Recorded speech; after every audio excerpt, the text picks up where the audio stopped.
Wag-wag-lids, before we start today's amazing episode of Have a Word, we need to tell you about our Patreon, which is the biggest Patreon in UK comedy. Yes, it is. Not only do you get early access to public episodes, discount on merch, and all that sort of jazz, there's different benefits for each different tier you sign up for, starting at just £3 a month, which, as we've always said, is less than the price of a fancy coffee. The big thing, though, you get an extra bonus episode of this every single week. It's between an hour and an hour and a half of top shelf bullshit. We save our best stuff for the Patreon episodes, and it's only available at patreon.com/haveawordpod. And we've got the full back catalogue of every weekly Patreon exclusive going back to May 2020. And on top of that, the Patreon exclusives, all the lock-ins, the ghost hunt, the live show, and we've got more shit coming. We really have. Patreon.com/haveawordpod. Sign up from just £3 a month. Support us. You get more stuff. Everyone's a winner. Now fucking go and do it. Now. And enjoy today's episode, because it's gonna be a belter. Yeah. Lego. Oh, I like Lego. Yeah. Yeah. The bricks. Yeah. Went to a shop in Brombury. I went to a shop in Brombury, and they had all the Lego. Brombury. And it did something. Like, Laura's like, "Are you all right?" I was like, "Oh," just like, do you ever get those moments where the little... Do you prefer... Little Dan goes... I know what question you're going to ask. No, because you're going to weight it. Do you prefer like just like a load of Lego bricks, or like do you prefer like... You're building a spaceship. You're building like a Star Wars, like... No, I want the box and the... Yeah. So you want to know what you're trying to build? 100%. And I like... Bollocks. Yeah. I don't... By the way, I don't build Lego. I just stood there going, fuck. I wonder if I can afford a Star Wars AT-AT Walker, because it was 110 quid. And I was like, am I gonna buy that? The garden office does need decoration. I'm with Laura. She's going to be like, why you spend 110 quid on a bit of Star Wars Lego nostalgia? And you're like, fuck you, it's my money. I can spend it on Lego. And then I didn't buy it. But genuinely, a full wall of Lego stuff makes me go, do that, I have imaginary arguments in my head. I want all of this. I like building my own shit. You may as well just buy that thing. So you just get a yellow bucket of multiple different coloured bricks. Just build my own houses. Build your own thing like a lonely child. No, mate. I'm buying Star Wars collectibles. I want to build a life-size Hogwarts out of Lego. Life-size. Life-size. Okay. It's going to take a while. Yeah. And I don't think that's available in Brombury on the Wirral. Like, I think they do have a Hogwarts. It'd probably be about 250 quid. Harry Potter Lego exists. It isn't life-size. Yeah. You want to start your own fucking Legoland. I'm just thinking if you build it Legoland West Derby. It's in Adam's Garden. If you build it life-size, you could live in it. Carl wouldn't have to buy a house. He could have a wing. You could just buy a house, couldn't you? Or build a house. Does it have to be Lego? Yeah. What? Cheaper, aren't they, I suppose, Lego bricks? Yeah, exactly. I don't know if they are by the time you get to more sustainable. I don't think you're going to get contents insurance. How did the burglars get in? They just sort of took off the front door bit by bit. Bastards. Water erodes stone, though. It doesn't erode plastic. Fact. I know what is it. You can't argue with that. It's not biodegradable. Yeah. Someone who just kick your wall down, though, couldn't he? No. Yeah. No, I'll build it really thick. Yeah. Big bad Lego wolf. He'll huff and he'll pluff and he'll, How much do you reckon this is going to cost? I said pluff. He said pluff. I said it wrong. What are you, big pluff. What are you placing this up at? What? What are you placing the job at? It's going to be a few £100. Yeah. Adam's got no idea about costs of houses. Yeah, 10 grand, do your new house. 8 if you do it in Lego. It's cheaper to build your own house than buy one, innit? Yeah. That's what I was saying before. But you're going to buy the land for those, as well. little bit of context, Carl was going to buy a house. Might not be happening now because it cost 40 grand to fix the roof. I thought, what the fuck's wrong with this roof? But that seems like a lot of money for what is essentially the house is at. Yeah, it's a Lego roof. Will you sort a Lego fella out for me to build it in Lego? I'm busy building Hogwarts. All right, sorry. After that, yeah. Yeah, but you're right. It is cheaper to build a house. You could build a mansion for 40 grand. Right, listen, you've got to buy the land, get planning permission, and then have the expertise and builders to build the house. So 40 grand might be the cost of the fucking materials. Have you ever seen Grand Designs? Yeah. And you think they do all of that for 40 grand? No. This is what I was saying before. Right. So, to build a full house, if you've already got the land... That was free. right? If you've already got the land, right? Yeah. You've already got Everyone's got land. right? No, but if you have, if you've got the space to build it, you could build a house for 40 grand. Not a very good one. Including the tradesman Yeah. and everything. You could build it for And 40 grand. And the finish. Yeah. Yeah. How big is the house that you buy? 8 bedrooms. 8 bedroom. A 40 grand. This is why Adam should be on Grand Designs. I don't know if Channel 4 are watching. I doubt they are. Get this cunt on Grand Designs. Just call it fucking nominated. Call it Budget Designs, where Adam Rowe goes, you can have your dream house for 40 grand. What, 8 bedrooms, Adam? Yeah, no problem. Anyway, land's easy. This field, it's not even got crops in it. The farmer doesn't want it. Get in there. Start building.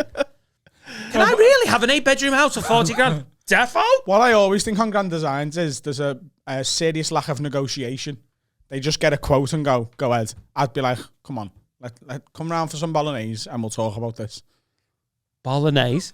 I make a good bolognese. Really? Yeah. Is that what you take into your property development meetings? All right, yeah, I made this. This roof's going to cost you about 25 grand. There's your quote. The garlic bread's nearly done, lad. Sit down. Oh, hang on. I can Sat down with Adam, like, what are we thinking of materials-wise? Because I think bifold doors going out of the back look lovely, and I think brick is traditional.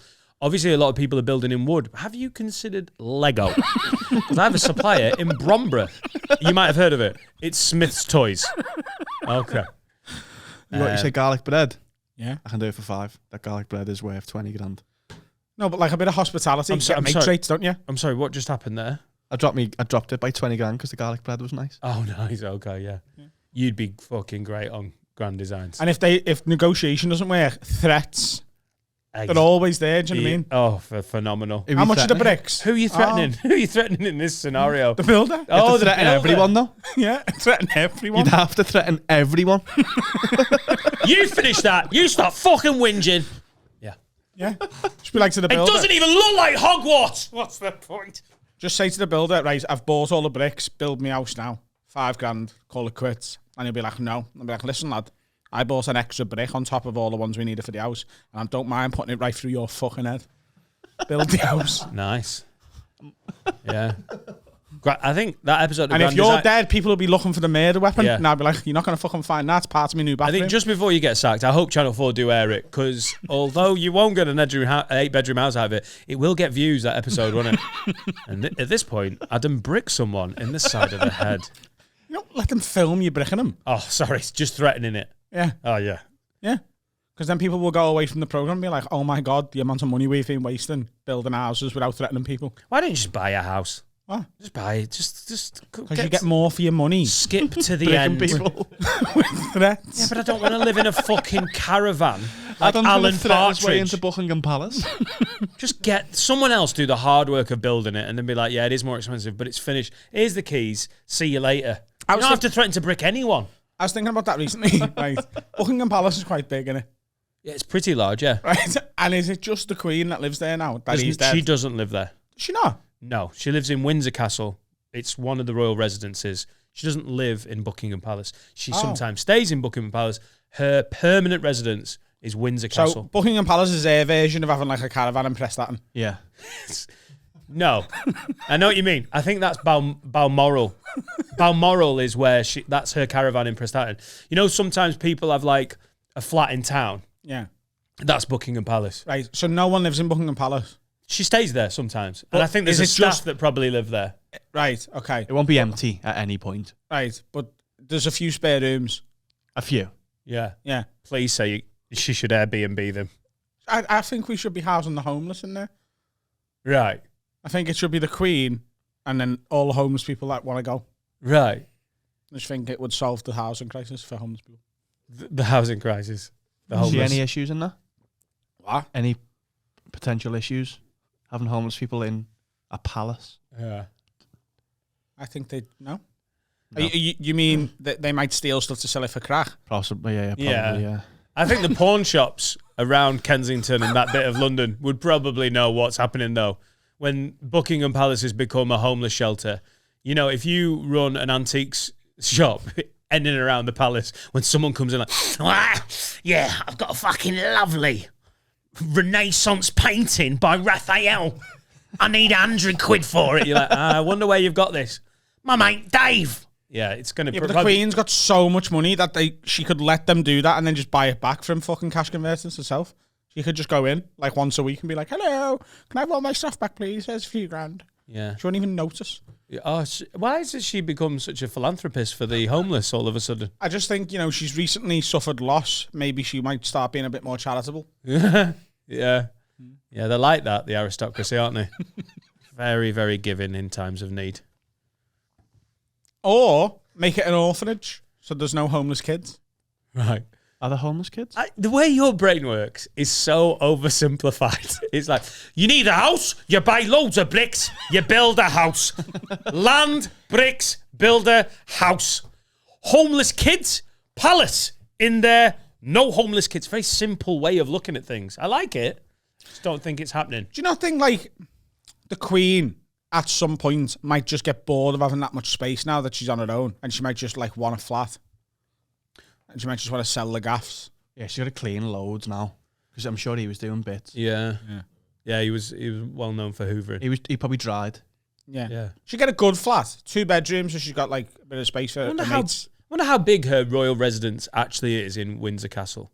I bet it's not like... It's probably like 4 rooms. Because she's not like fucking very mobile, is she? Yeah. Liz, where are you? I'm in the turret. She's, Probably she's got a walk-in wardrobe. Probs. Yeah. She always seems to dress quite similar, doesn't she? You never see her like... In what? You never see her in like a trackie. No, you don't, do you? Even on like a Tuesday. Yeah. When she's getting Dominoes in. What do you reckon she watches the telly in? Bollock. Absolute knack, yeah. Yeah. I reckon she's bollock watching it. Why does it? Tits and lips out. I am so anti-royal, it's unbelievable. But there's something, whenever the Queen comes up and we end up talking about her fucking royal pum-pum within seconds. Like, on this podcast, we cannot talk without the Queen without being like, do you think she sucks dick? Do you think she's had anal? Do you think she gets her flaps out and watch fucking, yes, the weakest link? Yeah. I can't. She's just so old. Just so fucking old. Yeah, walk-in wardrobe, definitely. Do you reckon she wipes Probably her bigger own than ass? your house. Oh, God, I knew it was coming. Do you reckon she wipes her own ass? Yeah, I do. Mad, doesn't it? I reckon she wants a bit of autonomy. I think Bricks, house, homeless. quite kids. humanising of it though, isn't it? Because she's seen as like this... I think she wants autonomy. Like, it's such a silly thought. The Queen does a poo. Yeah. Like, regularly. Yeah, and she wipes her ass. Why is that? Why are you finding that difficult? I always think that, Joe, when someone thinks they're like amazing and better than someone, I always think, well, she still wipes her ass. Yeah. I think it levels everyone, that everyone has to wipe shit off their own ass. Do you know what I mean? Like Beyonce wipes shit off her own ass. Do you reckon she's got a bidet? Yeah. Probably. Maybe. Yeah. I mean, she's worth millions and millions of pounds, isn't she? She has a huge staff. But A dog.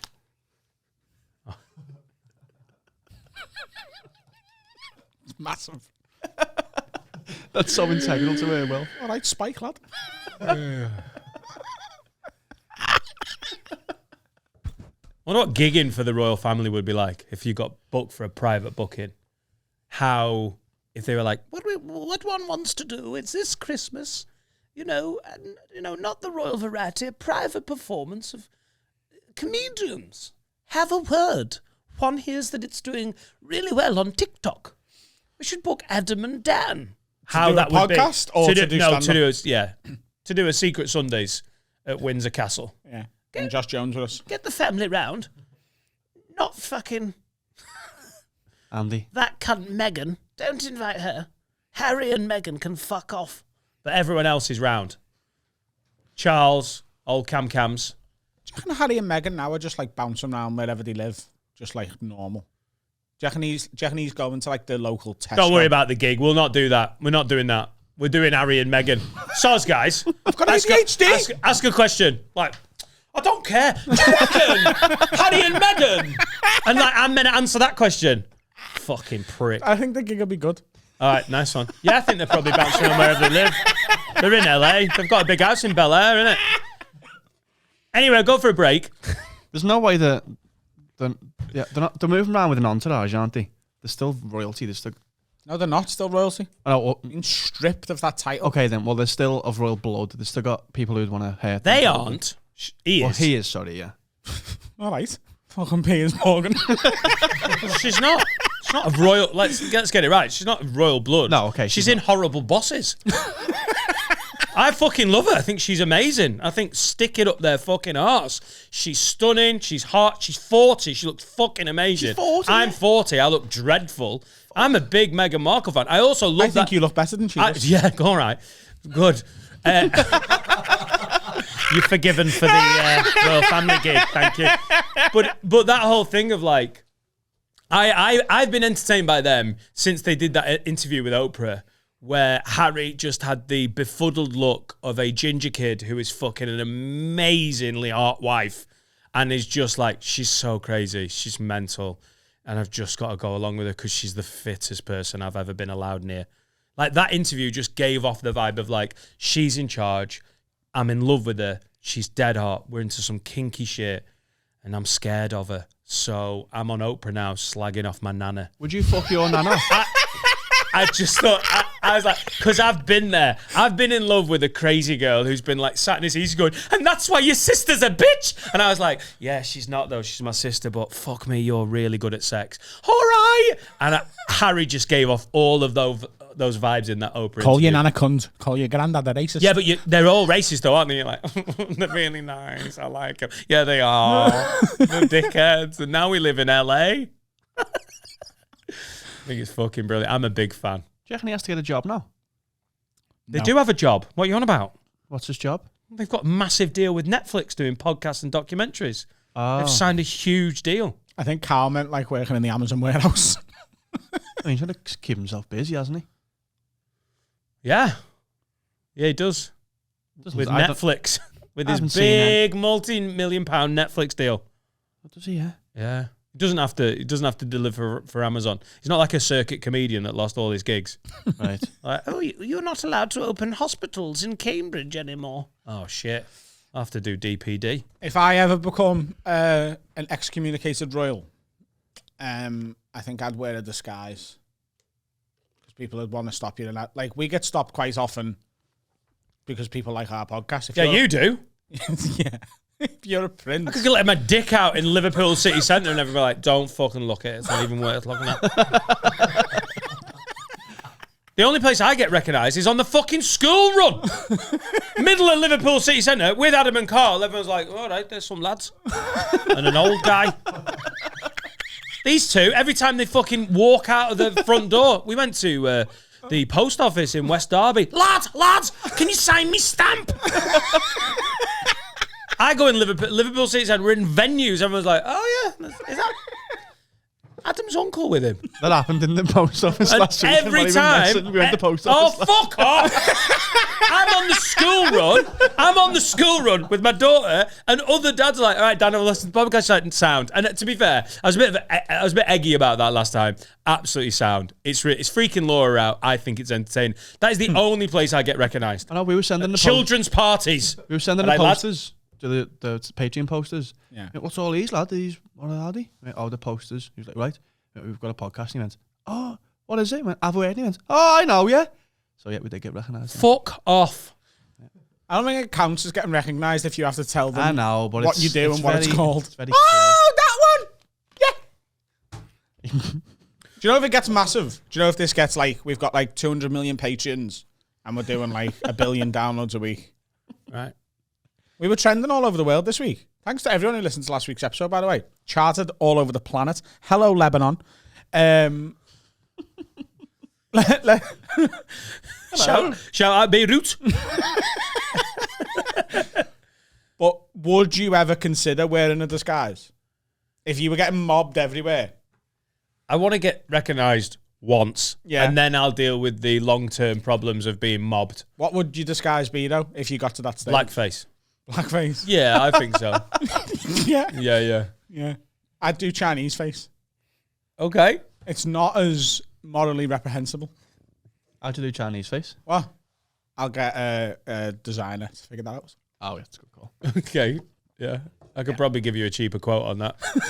I could give you a Adam's Grand Designs on that. I think the designer $2,000 to do Chinese face. Well, I can do it cheaper. I think with Chinese face, a big part of it is the haircut. It has to be jet black. It has to look like it's stuck to your fucking head. Right. Yeah, that's like convincing because you can pull a Chinese face all you want. If you've got hair like me, people will be like, he's not fucking Chinese. Look at his head. Yeah. I think if you shaved and you sorted People that will haircut, say that so often. You could do a phenomenal Kim Jong-un. I should say you. Is it Kim Jong-il or Kim Jong-un? Which Kim Jong are we on? It's ill now, isn't it? Is it ill? Have you seen him now? It was on. Seen how much weight he's lost? Oh, he has lost a bit of weight. But how much? Fucking great. Yeah, but how much weight has Adam lost in the last year? If he shaves, gets the fucking Oh, it's on now. Sorry. Oh no, that's not. He's dead. Oh no, ill was a dead one. Sorry, he's dead. Oh, it was ill. Now it's on. He was ill. Now he's dead. Shout out Kim Jong-un. So did they have it like the other way around? Is his surname Kim Jong, and then he was christened Un? It's family names, isn't it? Yeah, they did that first. Yeah. It's their version of like Little Adam. Kim Jong Junior. I thought that was Vincent. Kim Jong. I think you could do a phenomenal. I don't know if you're doing Halloween fancy dress, but if you shave, which I know you're not going to, it's a definite option. Yeah, and I'll go as. Nope, not going to say. I'm going to make a Harry and Meghan joke, but after I've just said I'd do blackface, that is unacceptable, and I won't do that joke. That'd be great though if we ever we're huge superstars and we've got to move in together because it makes more sense. And because that's how more money happens, doesn't it? Yeah, but we'll live in me Hogwarts. Right. You have your own wing. You'd never know that we live together. I think we should rent off the Queen. She's got all those spare fucking rooms. She wants nothing to do with the homeless and orphans. It's time to rent a room for Adam and Dan. But imagine us. We could do a gig there, couldn't we? No! We could. Go on. No, we could for the royal family, like Christmas or something. No, I'm bored of that. Shit idea. Don't know why anyone asked a question. Oh, no. Do you want to move in together? Yeah. All right, okay. But in a big house. Can we have a podcast house and we all just live together? That'd be good, wouldn't it? Would be good. It'd be fun. And we have like a ladies' wing where the ladies do ladies' things. Yeah. But we've got like... The ladies' wing? Well, like a prison? Yeah. No, but like a big part. We have a sex worker wing as well that the ladies are never allowed in. And we're like, oh, it's just full of FIFA and stuff. But we go in there and we pay women to suck our dick. It's full of FIFA. So much FIFA in there. I thought you were going to say a sex offenders wing and you were going to that's Dan on his own. It's going to be great though, because when we leave the house, you've got blackface on, I've got Chinese face on. Carl can just wear I wear a hat. You can just wear a hat. And people will be like, is that the have a... No, it's not. Hang on, because Dan's not black and Adam's not Chinese or Kim Jong-un. And Carl doesn't wear hats. He's thinking ahead, the boy. I think, we've had a lot of growth this week as a podcast, and we've got some big guests coming up in the next few weeks. And, as this thing grows, we've got to think about these things. How are we going to deal with being the next Beatles?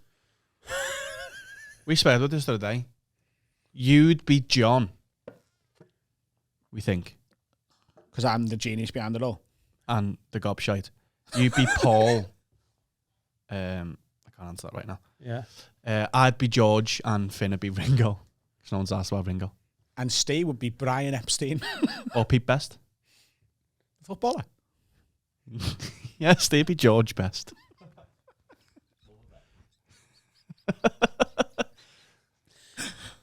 Staff. Well, like a dog.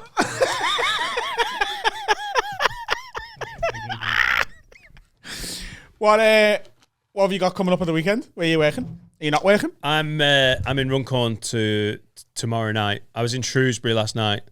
It's really winding people up that because we've done our Shrewsbury on a Tuesday joke, that I have a semi-regular gig on a Wednesday. It really bugs people because we had 2 listeners in last night. I can't get how weird it is. So with the tour that's next year, it's not for another year, Liverpool has sold out. And that is so amazing that I've sold out Hot Water on the back of this because of the support of all the podcast listeners. They've given me an extra date. So I'm now opening the tour on the 18th of September with Hot Water, and I'm finishing the tour on the 20th of November at Hot Water. That feels so beautiful and amazing. One of the other shows that's going to sell out, Birmingham and Manchester, they've already given me extra dates. They're going to sell out as well. One of the other shows that's going to sell out is Shrewsbury. And I think it's almost nothing to do with the podcast. It's the gig. Only place where I've managed to sell tickets that isn't to do with the pod. Because every time I gig in Shrewsbury, like every gig I've done recently, as you know, there's podcast listeners there. We've done thousands of people in Liverpool in the last few months because of the pods following. And in Shrewsbury, I've sold nearly 250 tickets just because I've been regularly gigging there for so long. And there's so few gigs there. And I'm one of the few comics that has built a bit of a following there. But the weird contrast of my life is perfectly summed up between Liverpool and Shrewsbury. The comedy that is going to work on nearly every date of this tour, I'm a little worried that the Shrewsbury leg are going to be people going, oh dear, cocaine's illegal. It's so funny. Like I riffed about like that night where we did coke in Liverpool at Liverpool and like how easy it was to buy it and how easy it was you guys were making out that I could just get it so easily. So I tried to like riff through that in Shrewsbury last night. Literally the crowd are like, but Dan, it's illegal. It's really quite illegal. Just so bizarre. So big shout out to Keegan and Will who were there and stuck out like a fucking sore thumb, particularly Will. It's such a funny thing to be at the most middle class, almost countrified gig and have podcast listeners being like, all right, Dan, you fucking knobhead.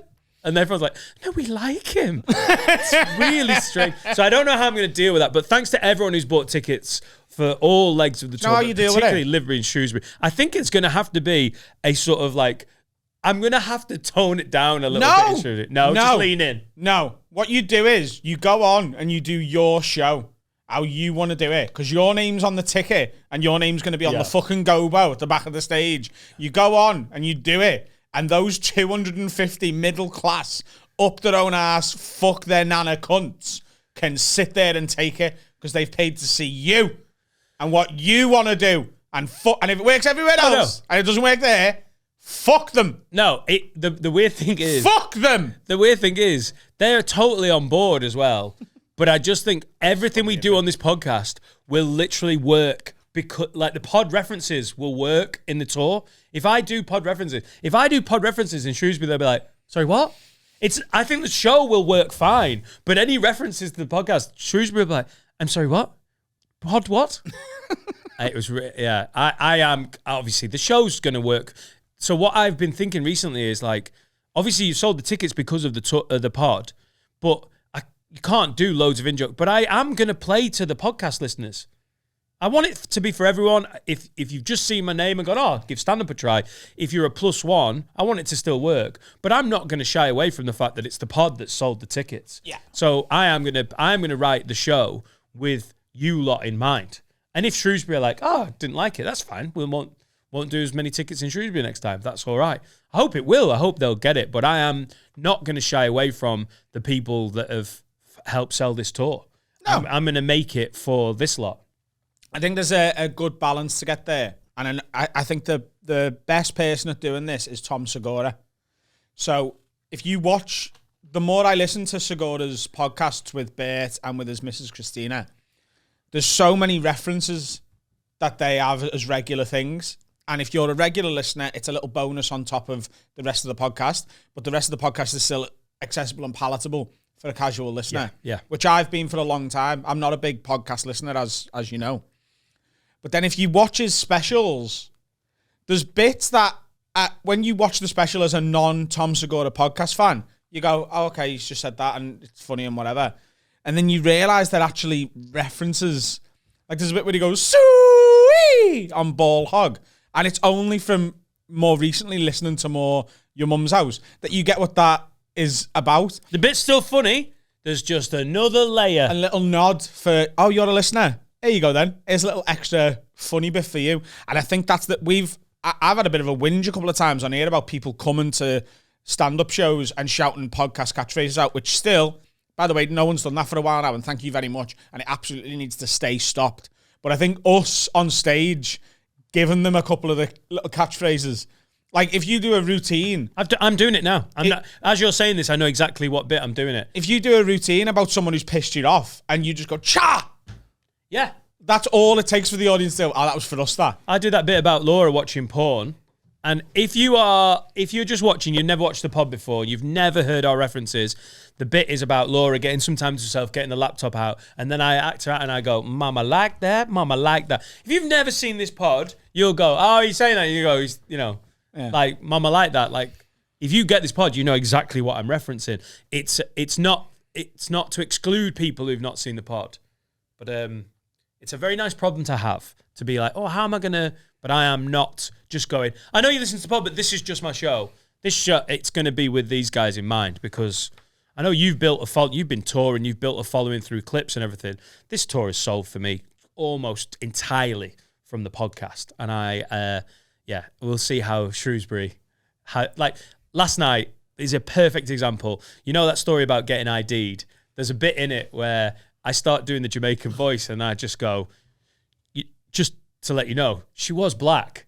She wasn't just like a small white ginger woman doing a Jamaican voice, which I just think is funny because I start saying, oh, she had this amazing Jamaican accent. And before in the bit, I sort of just got on with it, just assuming that everyone was like, oh, she's Jamaican. Then it occurred to me that people might have been imagining like a white lady. And then I'm like, and she had a Jamaican accent. I find that funny that there might be a moment where everyone's like, in my head, it's just a white woman going, okay, this is how I get through the shift at Tesco. Now, the crowd in Shrewsbury last night liked that. They laughed at it. The two people who audibly guffawed were Keegan and Will, who you could see when they were at the podcast, people were, and that's what I'm talking about. I love the fact that that's totally my sense of humor. The fun in that, like, everyone's imagining a white ginger lady going, okay, this is how I get through these 8-hour shifts. Stop doing that, Sharon. No, this is my truth. When I'm on the counter at Tesco, I like to add a little bit of flavor.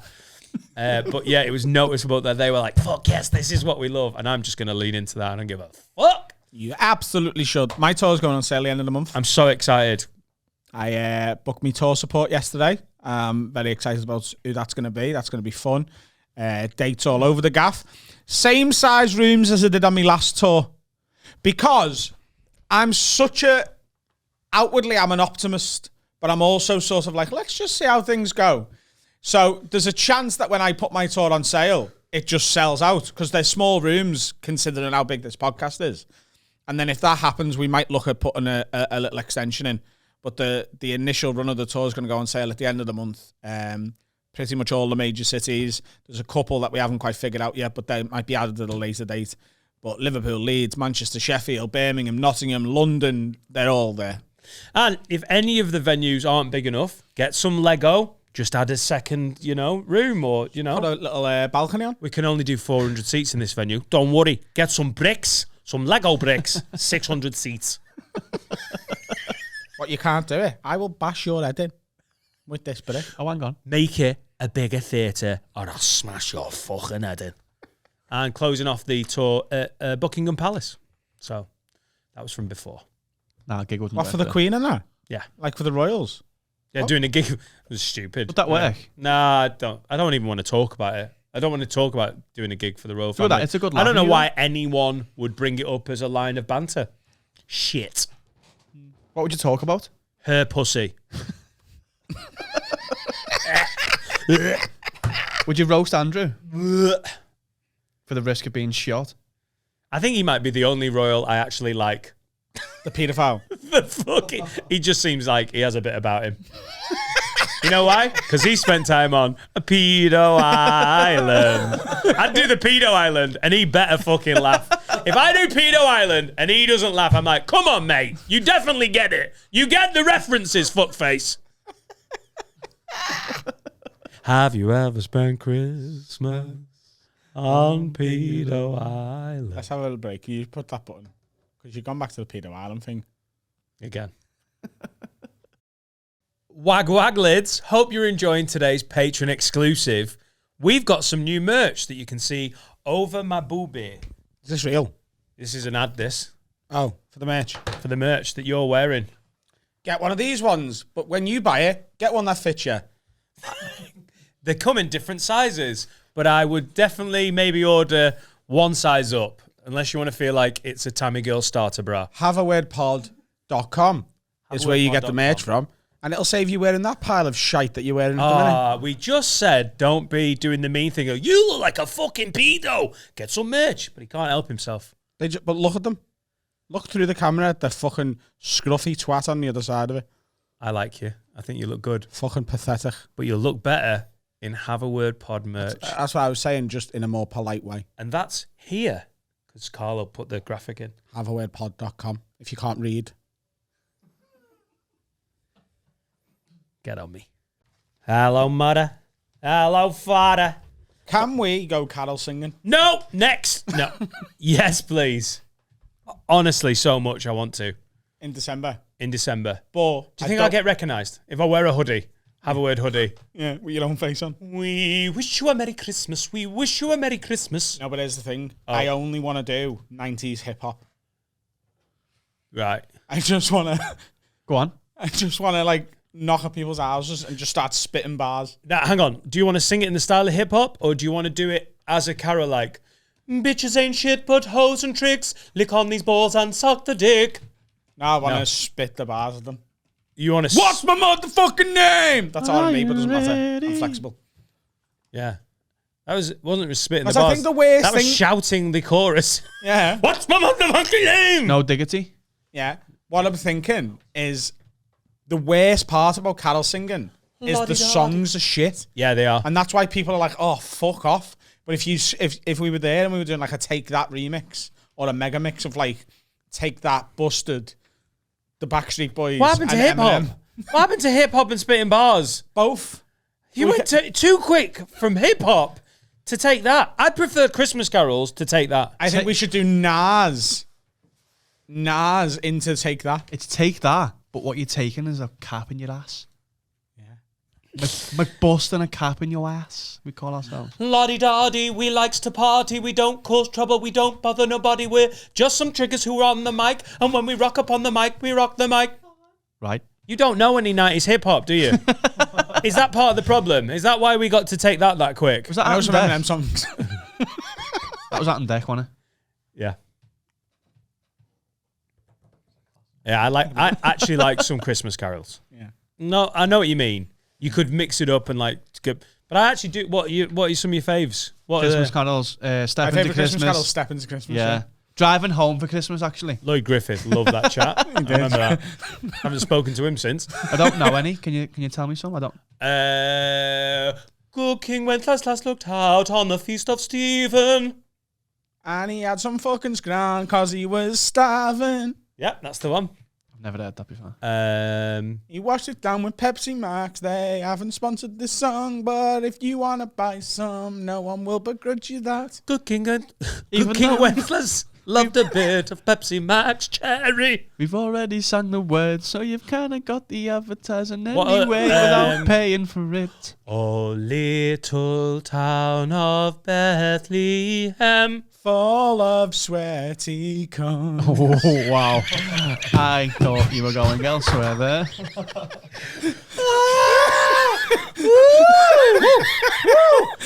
It's very rare that cunts is a relief. It's also in the Middle East. No, it's totally. It's very rare that when someone drops cunts, you're like, oh my God, thank fuck that was cunts. Woo! Full of sweaty cunts. Could have said something else. What's sure, nearly said it. in the bleak midwinter. In the bleak midwinter. Why are you all so fucking sad? Fingering can keep you warm. Fingering can keep you warm. Noshing off a stranger whose middle name is Norm.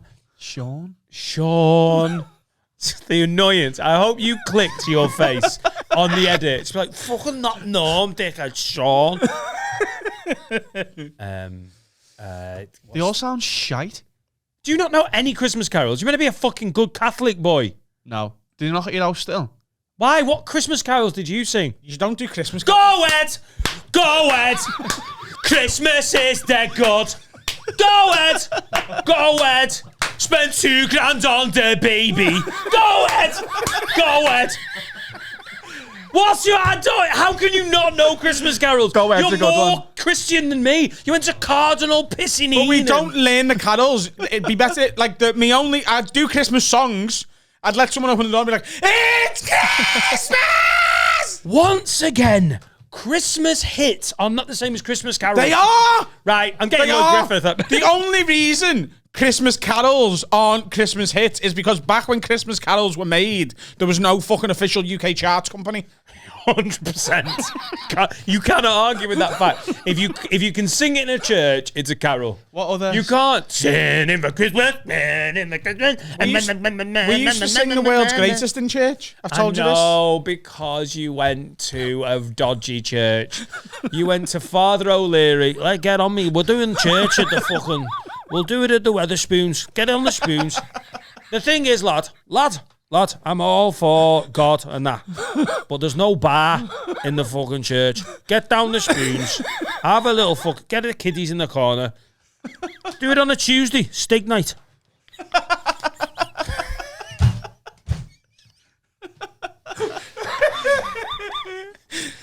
Fucking hell.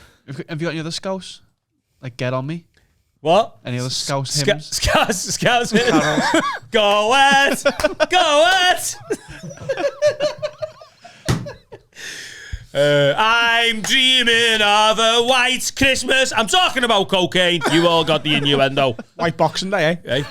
Oh. You get it? That's when people go out. Few flakes round here, lad. Scouse Christmas. Yeah, I do. Listen, all joking aside, do like some of the Christmas carols. For some reason, I can't remember any of the good ones. Can we get up? Can we When the snowman brings the snow, you fucking I just might like to know. Put a big smile on the baby's face. Got a bike, he got a bike and an Xbox. Father O'Leary would be into that shit. Good. Fucking quality. Turn the telly on. Turn the telly on. Turn the telly on. This is Christmas. No! Christmas carols. We're not doing Christmases. We're doing Christmas carols. Driving home for Christmas. Jesus Christ. 30 great Christmas carols. Let's have a look what we've got. What have we got? Are you getting hyped up for Christmas? Oh, holy night. Oh, holy night. No, I don't like that one. Silent Night. Shite. Shit song, that. Silent night. Holy Not even night. that one. And again. Hark the herald angels sing. Hark the herald angels sing. Is that a footy song? Feels like it. Tyrone Mings. Or Danny Ings. Both Villa players. Oh, come, all ye faithful. Do you want to do a jizz bit? How easy? Do you want to... What? Emmanuel Adebayor. Oh, come, Emmanuel Adebayor. Oh, come. Oh, Coventry Carol. Emmanuel. She's a prosie. Write itself. Coventry Carol? That sounds like a fucking Prostitute. Jamie T song, doesn't it? Sheila goes out with her mate Carol. You can't play it. Go down. We gon' get Oh, copyright. little town of Bethlehem. Full of sweaty cones. What is that? It came upon a midnight clear. Why is so many of these jizz based? Who's that? Once in Royal David City. Once in Royal David. I think that was a Celtic woman's thing. David Bentley. In Dulce Jubilo. That sounds like a fucking Spanish summer song now. In Dulce Jubilo. Balls In Dolce. Joy to Joy to the world. I have come. We've literally had, oh, come all ye faithful, no jizz jokes. Joy to the world, I have come. He's wedged a jizz joke in where there wasn't a jizz joke. Away in a manger. Away in a manger. In a manger.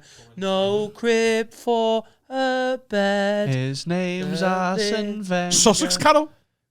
Yeah, that's loads of them. Coventry's Shepherd's slang. Pipe. Hey. What are all these? Shepherd's Pipe. Next one. Gabriel's message. Gabriel like Bon Lahore. Do you like football, Carl? Jesus Christ, the apple tree. That's when the apple tree falls down.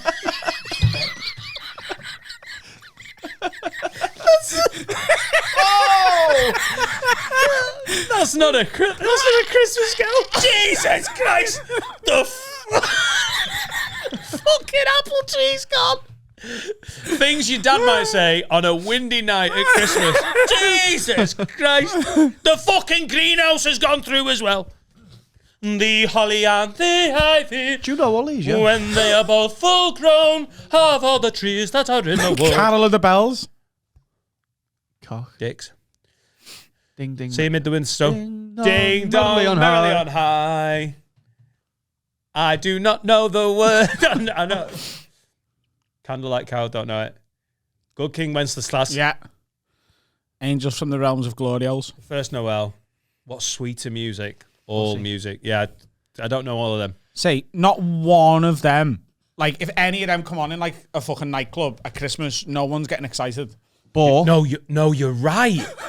In a nightclub at Christmas, Oh Come, Emmanuel like, will not get everyone dancing. But Last Christmas by Wham. Not the point of fucking Christmas carols. Okay. And then they spin it. And then all of a sudden, oh come, Emmanuel. No one's going to be dancing to that. Exactly. Stay Another Day, though. That comes on. Oh, everyone's got their arms around each other. I can't fucking wait for Christmas, you know. Stay now, where have you got to go? Oh, Fairy Tale of New York. Jones got killed in a boat. That was some of the most offensive singing you've ever done. 25,000 people just went, Jesus Christ, Adam. More than Not that. that I'm amazing. 25, Dan. And the rest, thank you. 25,000 people just listen on the audio. Right. I just did the audio figures forever. Well, mate. Water's over. Merry Christmas, Merry baby. Christmas by Icontina. Are we accidentally doing the Christmas episode? I think we're just stepping into right. Christmas. Number 14. I honestly think that might be number 2 behind Fairy Tale of New York, you know. Driving home for Christmas up there. No. And also A Spaceman Came Travelling. It's a Christmas song. Na, na, na, na, na, na. Mate, this list is dog shit, Blue Steve. Christmas. You pulled up, mate. You're making me miss Finn. By the way, Finn's dead. Yeah, Finn's dead, sorry. Rest in peace. No, he was too stoned to come in. Where are we going? Are we going round yours for the Christmas caroling, or are we picking... You come round Sorgal. Where do you want to go? Totally up to you. Nantwich. Yeah. Great. Adam's Filofax Platers. Nantwich. Going to Nantwich. Where's that? Just outside Crewe. Why have you not heard of it? Because no one gives a fuck about Nantwich.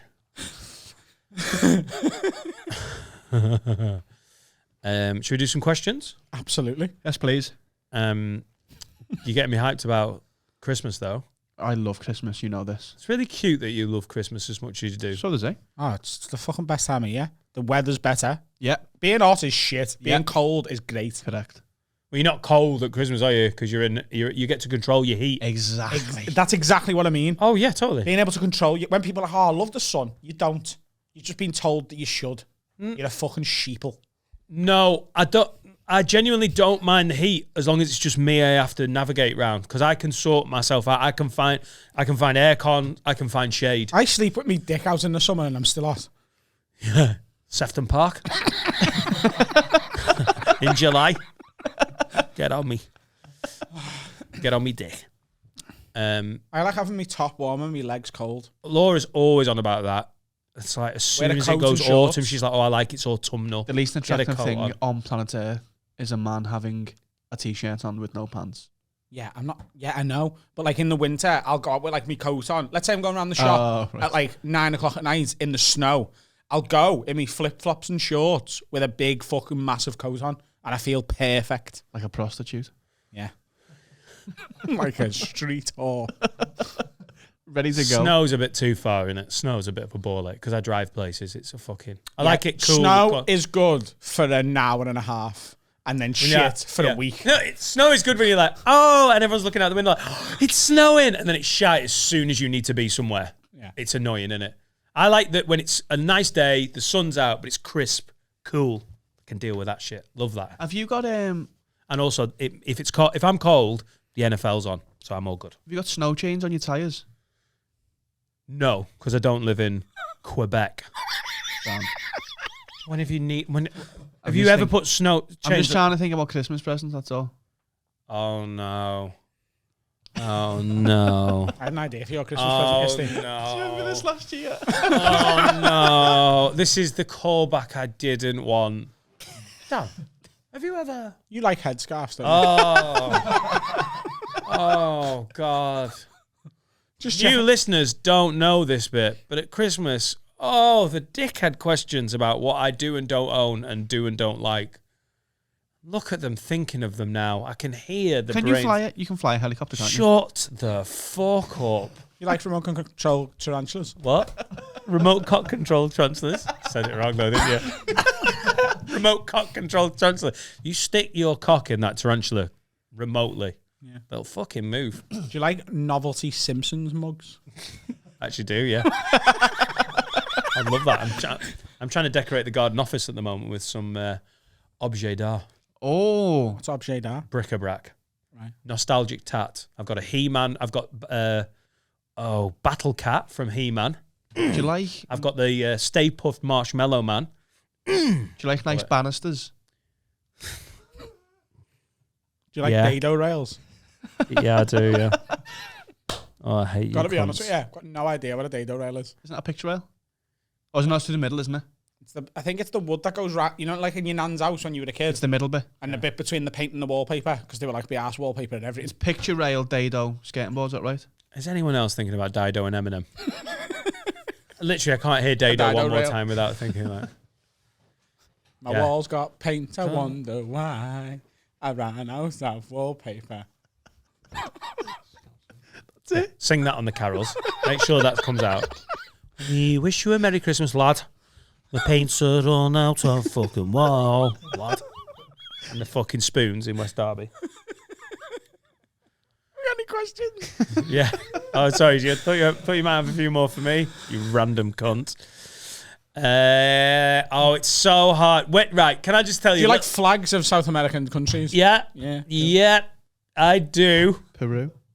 Which ones would I not have up? I think Brazil's a bit hack if we're doing South American flags. Would you like Peru?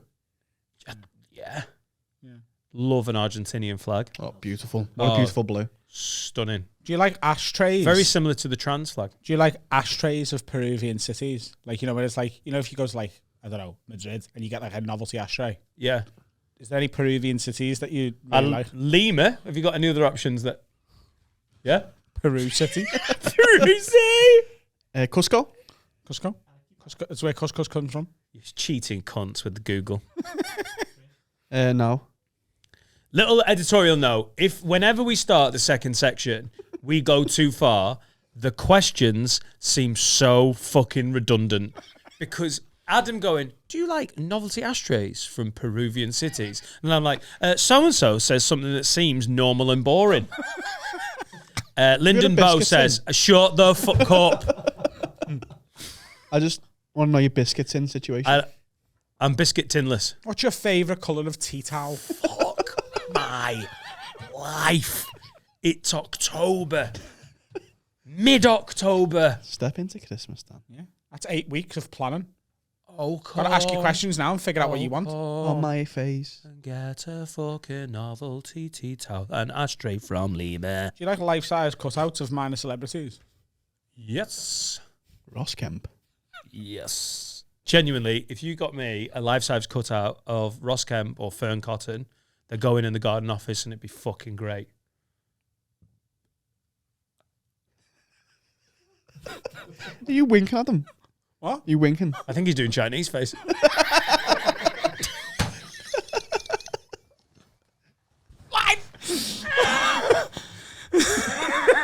Lyndon Bow says, eyelids, watching some Finn Taylor. So he's gone on and watched some clips of Finn Taylor's stand-up, which I recommend. I noticed a woman on the front row giving him a look. As we know, women adore a funny man. So is it ever off-putting when you're working and a lady or man or someone who identifies as a lady or man, never mind, is in the front row biting their lip, basically saying, I'll fuck you. But you have to finish your set. Not many jobs involve this, so I find it funny. Take care. Lyndon. Have you ever been at a gig? Obviously, pre-Sam. because now Sam's here, you'd be like, hey, I'm just trying to perform. No? Like, hey. Hey. Better not tell her. Put your muff away. Love. Have you ever been off-put by a lady who's clearly giving you if anything, that's just like a better applause break, isn't it? What, them? Because, like, slapping at their a thighs comedy together? club, like, it's like, laugh. Okay, that's a good joke. Laugh and round of applause. Very good joke. Yeah, yeah. Laugh and giving you the eye. So it's like applause break, where like you have to stop because there's so much stopping, and then there's fuck break, where you have to stop because someone's like, I will fuck your dick. Yeah, that's... Yeah. Yeah, I love it. Yeah. And then beyond the eye, if she fingers herself and squirts all over the stage, that's like basically an encore. It is, isn't it? He couldn't even swallow it himself. For the audio listeners, Adam flinched at his own bullshit. But, oh goodness. Oh, that's right. Just remember that this is a public episode and goes out to everyone. The night I met Laura, she came with her mate Christina to the one-man show I did in Preston. And Christina is an attractive, scary woman. You know, we've talked about these ladies before where you're like, you have a lot about you. Visually striking, sexually confident, and I fancy you, but I'm scared of you. And I like that. I'm all good. Like Anne Robinson. Like Anne Robinson. You're watching repeats of the weakest thing going, you scare me, but I would fuck your little ginger head off. Yeah. And I'd say please, but I'd be like, please. Yeah. So yeah, she sat at the front next to Laura. Yeah. I do. I can't get anything out today. It's just we're not one of them episodes. It's a novelty ashtrays from Peruvian cities kind of episode. Why would she wink when he finishes? Wouldn't she wink when she finishes? Because when they get off of the programme, she gives them a little wink. So maybe as he's getting off, she's like, go on. Yeah. Go and get yourself cleaned up. Looks more like a twitch. It's where the jizz went. Oh, God, you don't have the weakest jizz. Hello. Me good eye. She had a bad eye. It's because it rhymes with goodbye. Laura's mate was in the front row. I'm getting this one story out. I just want to get this one story out without talking about tea towels and Ross Kemp. And she was... It's so redundant. She was flashing leg. Her mate was? Yeah. She said to... So Laura was like, I really fancy Dan. So we go into this one-man show. It was Laura's birthday 7 years ago. She was like, I want to meet him. And she'd gone on about, like, I really like him. So Christina is from the East Midlands and couldn't give a fuck about politeness and everything. She was like, right, we're going to fucking sort this out, don't worry. Later that night, the way I got introduced to Laura was Christina coming over at the pub and going, right, she fancies you. I'm fucking sick of hearing about it, so just get on with it. And then Laura went, oh, so you should just marry me or something. Is that what you said, yeah? Yeah, that was Laura's opening. And like a knobhead, I was like, in my head, I was like, yeah, I'll just bang you and then fuck you off. And 7 years later, she's the mother of my children. She was flashing like to get your attention. So Christina went, they're in the front row. It was really weird because 2 seats away was my granddad who had to sit at the front because at the time he's like late 80s. Was he flashing like? So he was flashing his dick. He was like, don't worry, don't be off put by Christina's minge. What about your granddad's knob? And weirdly, he had a coloured tea towel just next to it. And I was like, so, 7 years later, I don't want blue because it takes me back. No, Christina started flashing thighs. She had quite a short skirt on. So on purpose, started just hitching her skirt up. And mid-show, I was like, I want to have sex with one of them ladies. So it worked. You did? Was she doing that on purpose? Yeah, she went to Laura. I'm going to get his attention. Ah, that's good, that. And she found the right line. Do you know what I mean? No, because I nearly fucked her and not my future wife. No, but like for getting attention at a comedy club without getting kicked out. Because if she'd have got her arsehole out, she'd have been asked to leave. Yeah, there is a line. Yeah, there is a line. I think the line is your arsehole, isn't it? Yeah. And she sat down What's the line? You can, like, biting your lip is fine, but going, that is a weird heckle. Is she... Adam! I will suck your dick. It's too far. Just a bite of like, God. Adam, as a person sitting down in a comedy club, how would you display your arsehole to the person I on mean, stage? It's not very subtle, is it? Arsehole,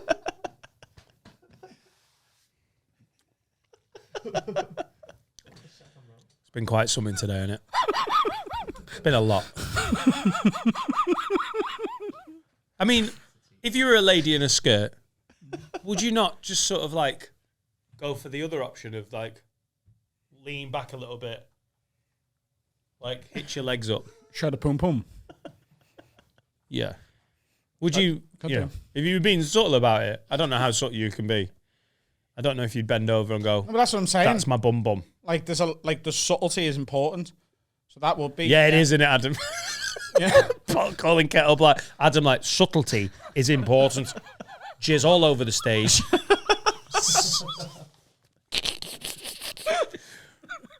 Have you ever had it before when you were single? Have you ever had a girl that's clearly like into it? Off-puttingly into it? No. I've had a few where like you could tell by the way they're looking at you, they're thinking, fucking hell, is cock my mouth. You can tell. But like that didn't put me off. You liked it. I was just like, I'll talk to her in a bit. Yeah. Yeah. And more often than not, I was right. She was thinking, oh my God, this cock my mouth.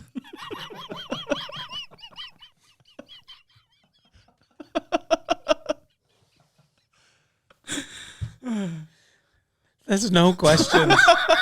There is no questions. It's too silly an episode. There's no questions I can ask. Should I try? Should I try and do one more? Yeah. Are you attracted by performance, by the way? Both of you? Yeah. I'm attracted by confidence. And that's performance, really, isn't it? Yeah. Yeah. Or power. Right.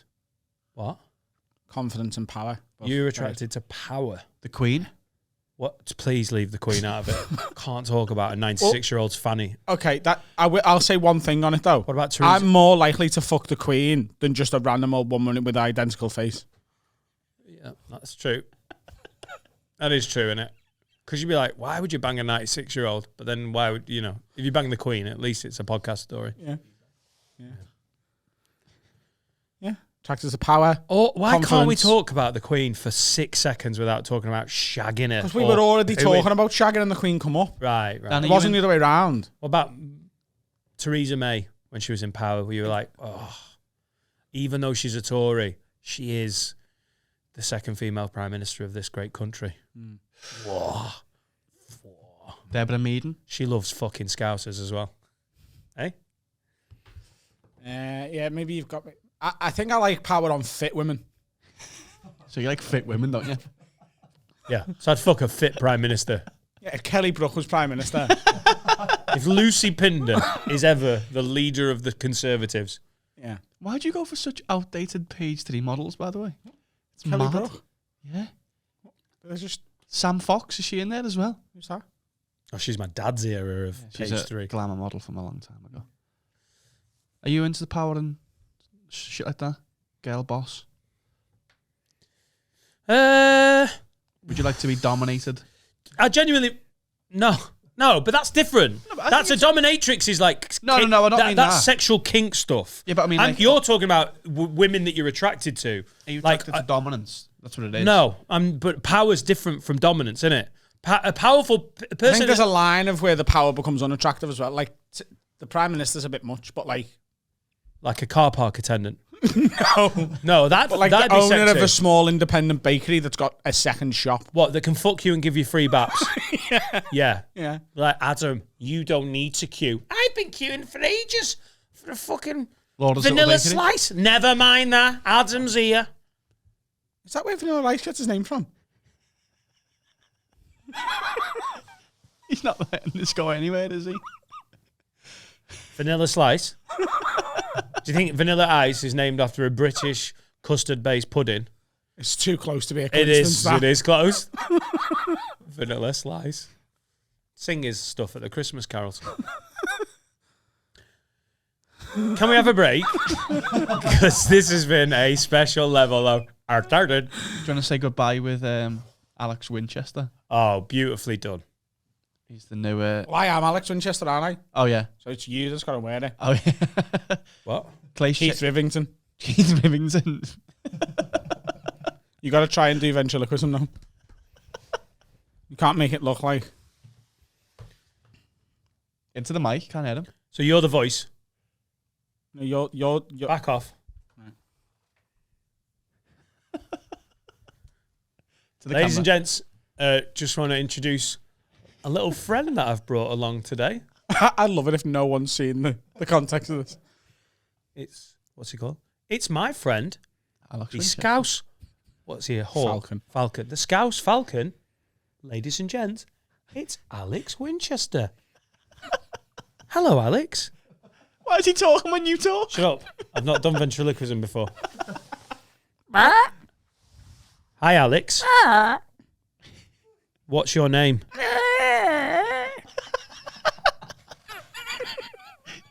Can you not talk, you fucking meth? What's happening, Dan? Oh, sorry, you can talk. Yeah, it's something in my throat. All right. Sorry about that. How's things, Alex? You all right? Got an itchy ass. Can you help us out? Yeah, I really can. In the sense that I've got my whole hand up your arsehole. Hang on. Does that feel better? It does, lad, yeah. Nice one.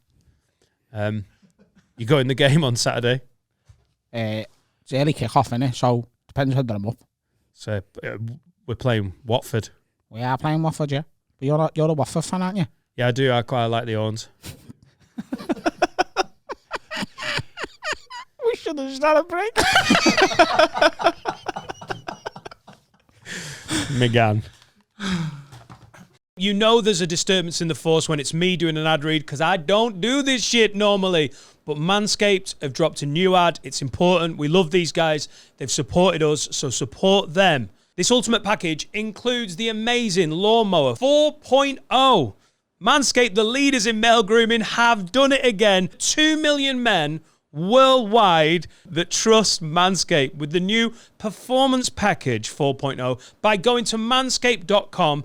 Use the code WORD20 for 20% off and free shipping. That's specific to the lids to this podcast. Inside this package, you'll find the Lawnmower 4.0 trimmer, Weed Whacker, ear and nose hair trimmer, Crop Preserver ball deodorant, Crop Reviver toner, Performance boxer briefs, and a travel bag to hold all your goodies. First off, the new Performance Package 4.0 includes the new lawnmower. This trimmer is insane, and I dare say the greatest ball trimmer ever. Their 4th generation trimmer features a cutting-edge ceramic blade to reduce grooming accidents thanks to their advanced skin-safe technology. It also has this amazing LED light, so if you're a maverick and you shave your balls in the dark, you can see where you go. And as I said, the Weed Whacker is amazing. It uses a 9,000 RPM motor-powered 360-degree rotary dual blade system. You get all of this kit within the Performance Package 4.0 and then seal the deal with Manscaped's liquid formulations.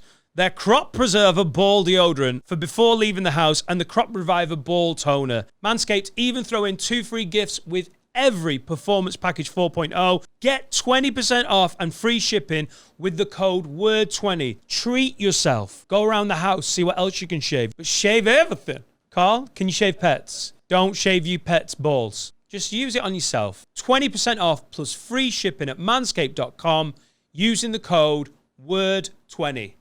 Aye? So you're a big fan of Meghan Markle, Gareth? Huge. Good. Gareth Waugh is here. What is he good for? Fuck all.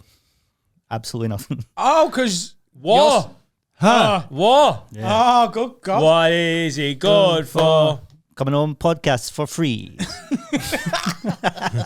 pay our guests £3,000 per appearance. Yeah, but you're a mate. Any different. Yeah. You're a mate. We're going to plug your Twitch. I'm You'll paying get you the guys. money Yeah, back. Thanks for coming down, mate. Thanks for having me down.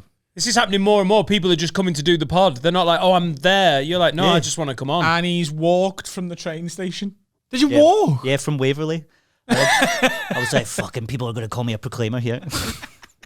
I'm such a fucking stereotype. It's unbelievable. It's actually 602 miles, though, which is really... I've got to go back. Ah, yeah.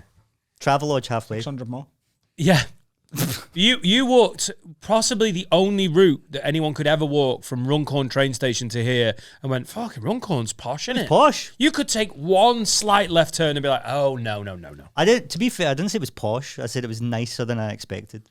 Oh, okay, fair enough. And the bar was incredibly low. You seen one house with like a Ford Focus in the drive, and he was like, "Fuck me." 09 plate though. So, but I was on my phone like with the Google Maps thing, and I was like, "I'm gonna get fucking robbed here for this phone." And then I came out and went, "Oh no, I won't. I'll be fine." Somebody will maybe give me a lift. I don't think that's Runcorn's vibe, really. No. It's more of like, rather than. What's that? Yeah. What was that? What was that an impression of? We are lucky with junkies in this country that they like heroin. Like we are very lucky because they're slow. They're sleepy. Yeah. It's the sleepy drug. See, in Australia, they're all crystal meth, right? And they're fucking fast. My and missus excited. lived in the outback in Australia and was like, yeah, they just like they smoke glass, as they call it. Yeah. Just like it's having a ciggy. It's the difference between your zombies being old, sort of like heroin zombies. In World War Z. Then 28 days later. Yeah. How can you be faster as a zombie? Because I'm a motorbike. Yeah, crystal meth. Hell of a drug. It turns people into motorbikes. I just got a moment of regret there. I'll never try crystal meth. You're not too late. Genuinely a little bit of me went, I'm never doing it. I know that for a host of reasons. But a bit of me was like, one time it would be good to see, fuck, Dan's really on one today.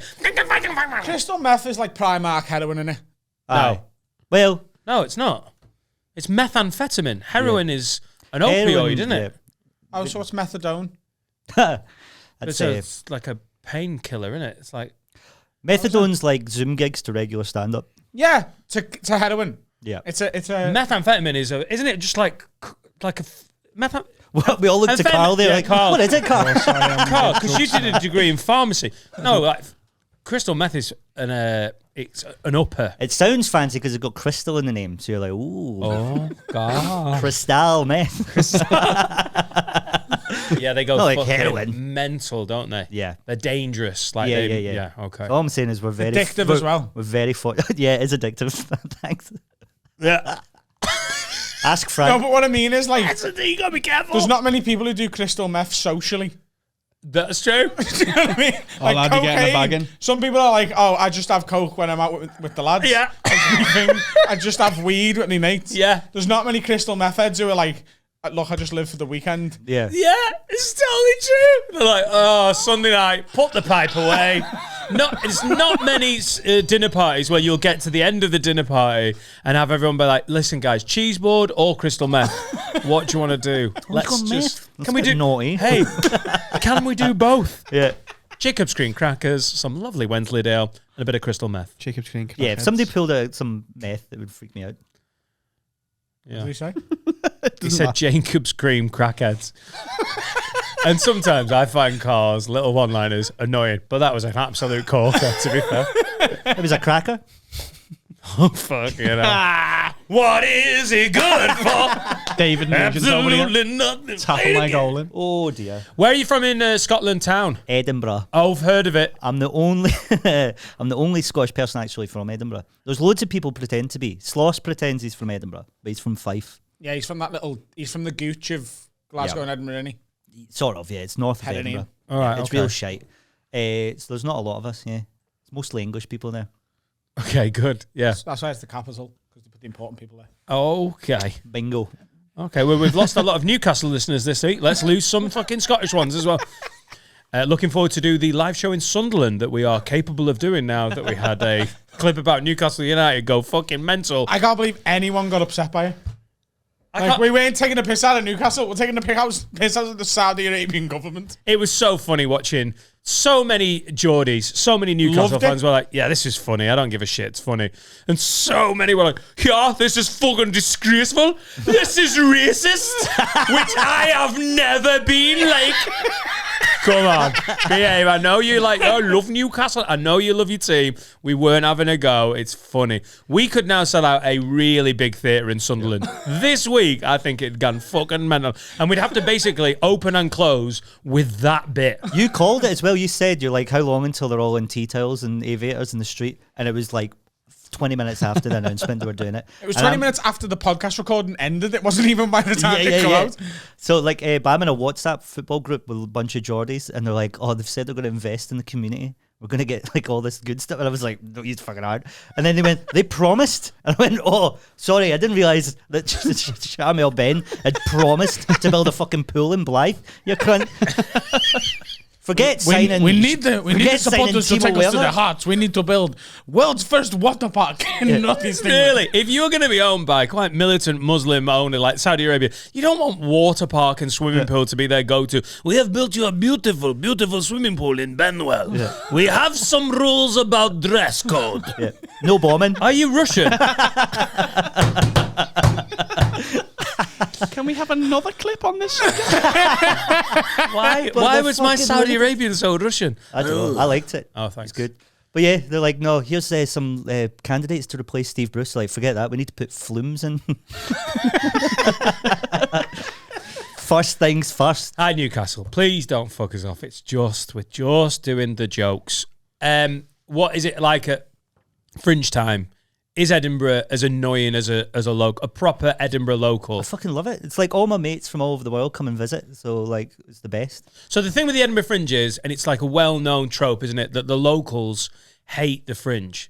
I don't think that's true. I remember flyering on the Royal Mile and accidentally trying to give a flyer to someone I think worked at the Royal Bank of Scotland just up the way. And if he could have murdered me with my own flyer, I think he would have. Like, so, but is it sort of like a stereotype? Some folk that do, yeah. But like, I think there's mad stats always like 50% of the tickets are local. So like, there's a lot of folk that do like it. This year was insane because there was no shows and everyone sold out. Great. Yeah. We did Monkey Battle together that night. Yeah. I didn't print out any flyers this year. It was just class. Yeah. No posh English folk ruining it. Yeah. You know, nobody dressed as fucking bees doing Hamlet. It was great. Oh my God, it does sound really good. Yeah. To be or not? Ah, yeah, got it. I get it.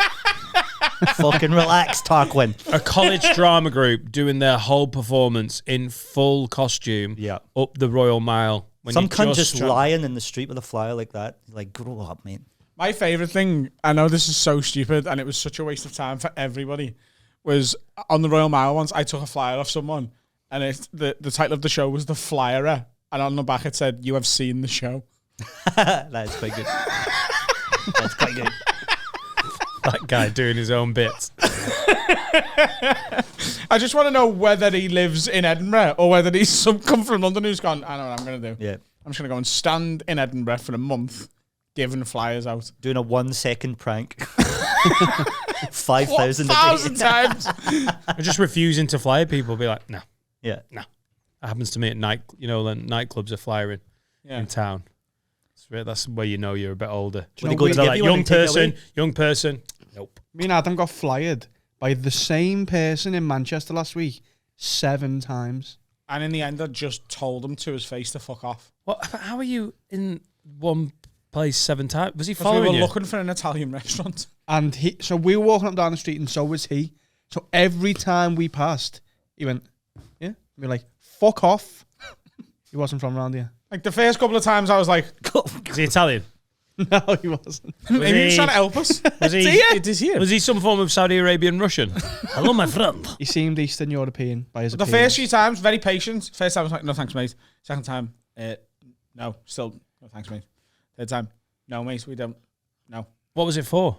We don't know. Clue. You don't even know. Didn't take the flyer. If it was for an Italian restaurant, that would have been fucking brilliant. Yeah, class. We were looking for a specific Italian restaurant. Oh, well, sorry, I tried to do a joke. Yeah. I apologise, I didn't realise you had a booking. Oh, look, new Italian restaurant, Domino's. When is your Dominio day? Oh, God. Dominio? Dominatrix. It was in Manchester, though, and it's a bit weird, isn't it? Was it just so the Fringe was just empty? Because you went up for like a 3-day run. Yeah. Did you do the full run? Did anyone do a full run? Yeah, I did full run. I did 2 shows a night. I did one at 9 with some other folk. And then I did another one at 9:30. So I'd open that show, bring on the next act, and then run down to the next one. Amazing. Yeah, it was class. Just because it was just... Got offered it and hadn't done gigs for 2 years. So I was like, I felt like I had to say yes to everything. And 50% of the ticket sales generally are from Edinburgh people anyway. And there was less than half the shows that there normally are. So it just meant everything sold out every day. Didn't have to do any work other than the show. Oh my God. Although there was nobody there to drink with, really. No. Oh. Or do crystal meth. And I promised them I'd go for a drink one night and then just cancelled and didn't go. I was like, nobody's coming. And he went, one more's not. What an arsey way to say you're not going. Well, I was getting up at like 6 in the morning to get the first train back to do this podcast. Fair enough. Thanks for your commitment. It was fair enough. Yeah. I survived, like. What? I survived, I said.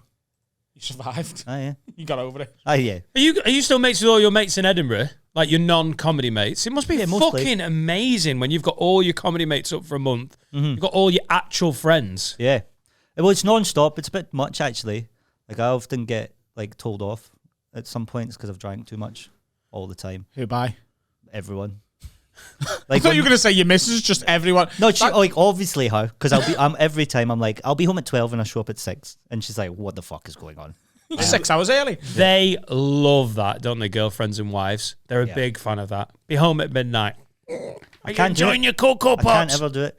But it's when mates step in, that's when you know it's big trouble.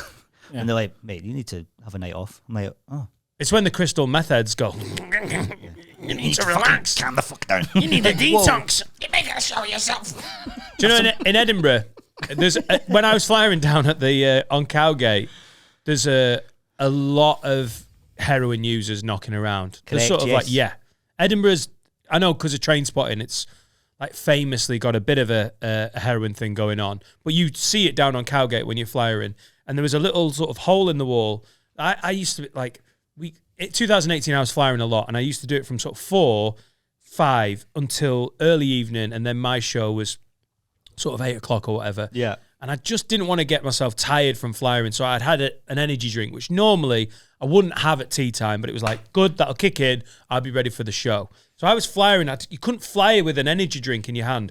So I just had to find a little spot for it. Didn't want it to get kicked over. And then randomly, one of the buildings that was flats on Cowgate, just a minute walk from my venue, right in the heart of Edinburgh, in the beating heart of the Fringe.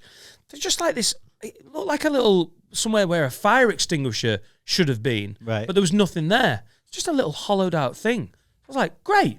I just put my little can of Monster there, and I'll leave it there, I'll fly it, and then go back over and have a sip. So I was flying, did this for a few days. I was flying one day, and I turned around, and a homeless guy who was clearly a heroin addict was sort of in and around the hole, like, you fucking, like that. Yeah. And went to get the can, and I was like, sorry, mate, that's my kind of energy drink. And he went, oh, Christ, I never touched the shite. And fucked off to go and score heroin or Specky Brew. I've never felt more judged. And that's how me and Dan met. I've just got a fucking 3 stars. I've been working with a heroin junkie in a supermarket, right? That's what I've been with my like lockdown job. But he's like the most stereotypical heroin man you've ever met in your life. Well, he's not that sick because he's holding down a job at Tesco, surely. First of all, Sainsbury's. I'm self-respect. So okay. I fucking taste the difference. Yeah. And I do often. He is like the most junky man you've ever met, right? And he's worked there 16 years. They can't sack him because he's been there so long. But there was one night I went for a piss and he burst out of the cubicle with his trousers at his ankles, pants at his ankles. And I was like, what are you doing? I nearly said his name and I won't. It's Jeff. I went, what are you doing, Jeff? And he went, there's no toilet roll. And then went into the next one. I was like, brilliant. Seen his shitey, junky arse. And then I saw him go put out raw chicken. And I was like, I can't. Which Sainsbury's is it? I'm not telling what Sainsbury's is. Yeah, I want to go now. I want to avoid Jeff. He's You nice. don't want to avoid him. Yeah. You don't hear about a man like that and go, stay clear of him. You go and talk to He's him. actually a dead nice guy. You should have brought him with you. Well, yeah, could do. Yeah, Can we get a smackhead on the pod? Yeah, it just works, yeah. Poor old Jeff at Sainsbury's in Edinburgh. It's like we've you're got Andy a booking Richter. for you. Oh, Christ, do you pay travel? And do you do complimentary toilet roll? Yeah, I'm all right. I think I'll be all right missing the Jeff episode. No, I want a smackhead on. They must have some stories. Oh, for sure. Where did you start doing heroin? Where'd you get your heroin from? Have you got any numbers? Yeah. How often would you like literally turn to us and go, "Would you do heroin?" Would you, Gareth? Heroin? Yeah. God, yeah. Nah, probably not. We do ask every It's guest. a lot of, oddly. Not during the fringe. Of faff. Do you know, a lot of accoutrement going on there. You got to heat it up and that. Nah, not for me. Yeah. Crush it down, snort it up. That's fine. Yeah. That's what puts you off heroin. I The just don't- faff. I It's just too don't much wanna- faff. Yeah. Too much equipment. I'd lose the spoon. I don't know.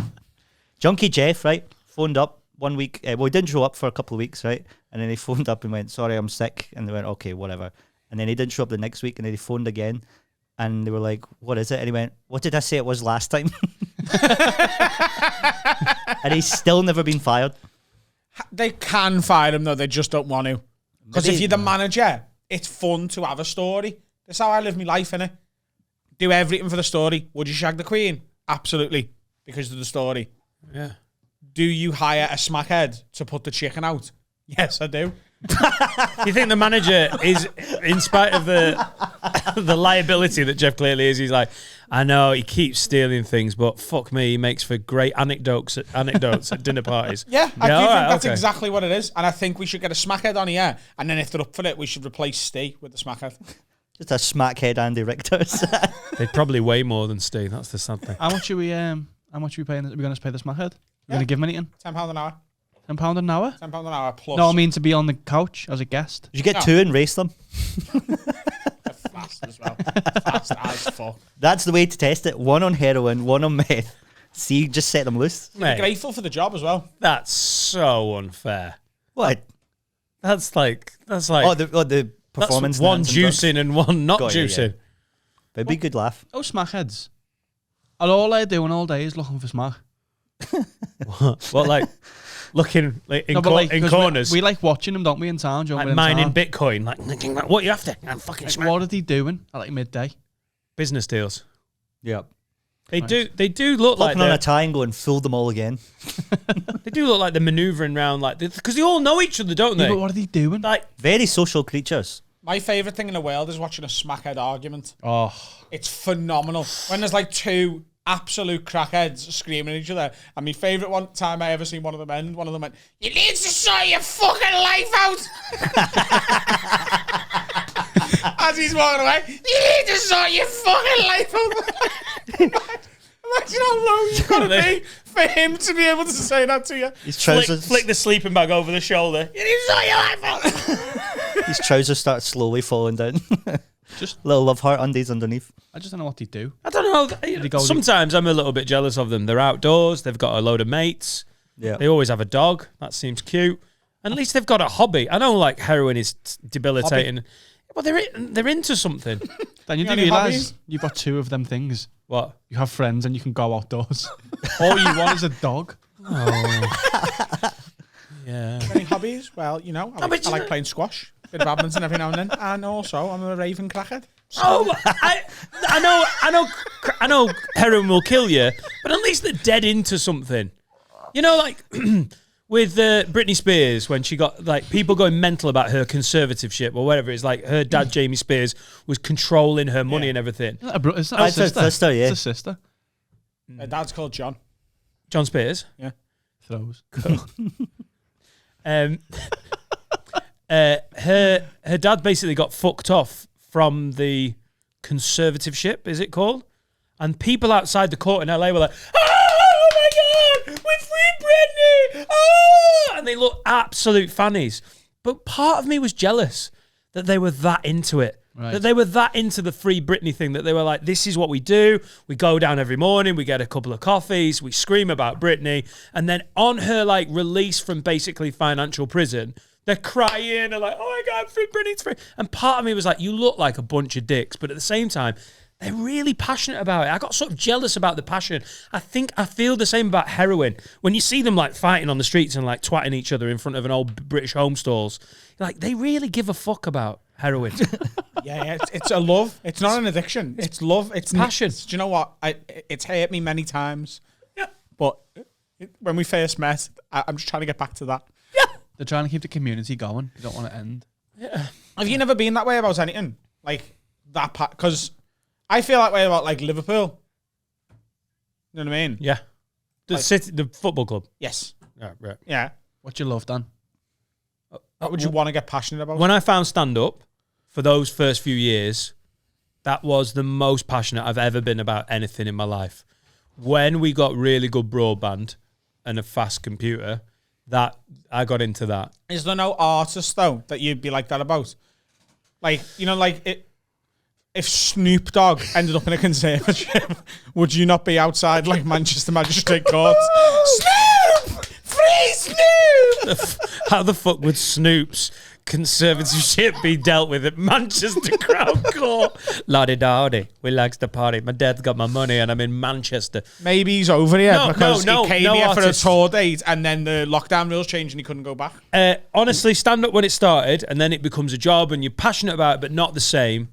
And sometimes with the NFL at the moment, I'm like, this is ridiculous how into it. Okay, so Chase Claypool ends up in a conservatorship. Chase Claypool. I don't give... What yeah, an amazing name to pluck from nowhere. I just particularly love that man. Yeah. No, it's not one particular player. If I met Chase Claypool, I'd be like, mate, you're quality. He'd be like, oh, nice one. What if he was like, but Dan, I'm in a conservatorship. Could you help me out? I'd be like, Chase, do you know you're not a 60-year-old Texan fat man? Oh, here, boy. Listen, Dan, the stress that this conservatorship is putting on my life has changed my accent.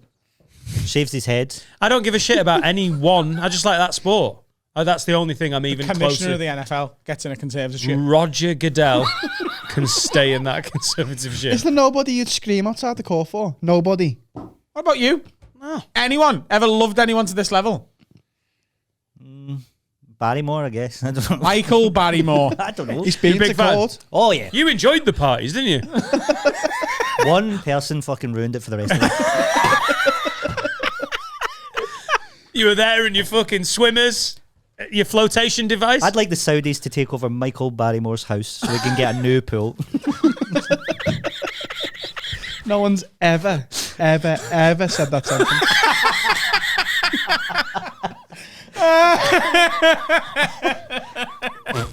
Put 7-Up on my spectacles. That's why I'd like. But like, do you see how she celebrated? She posted a naked photo on Instagram, and straight away I was like, she should have conservatorship. She is. His sister was like, Dad!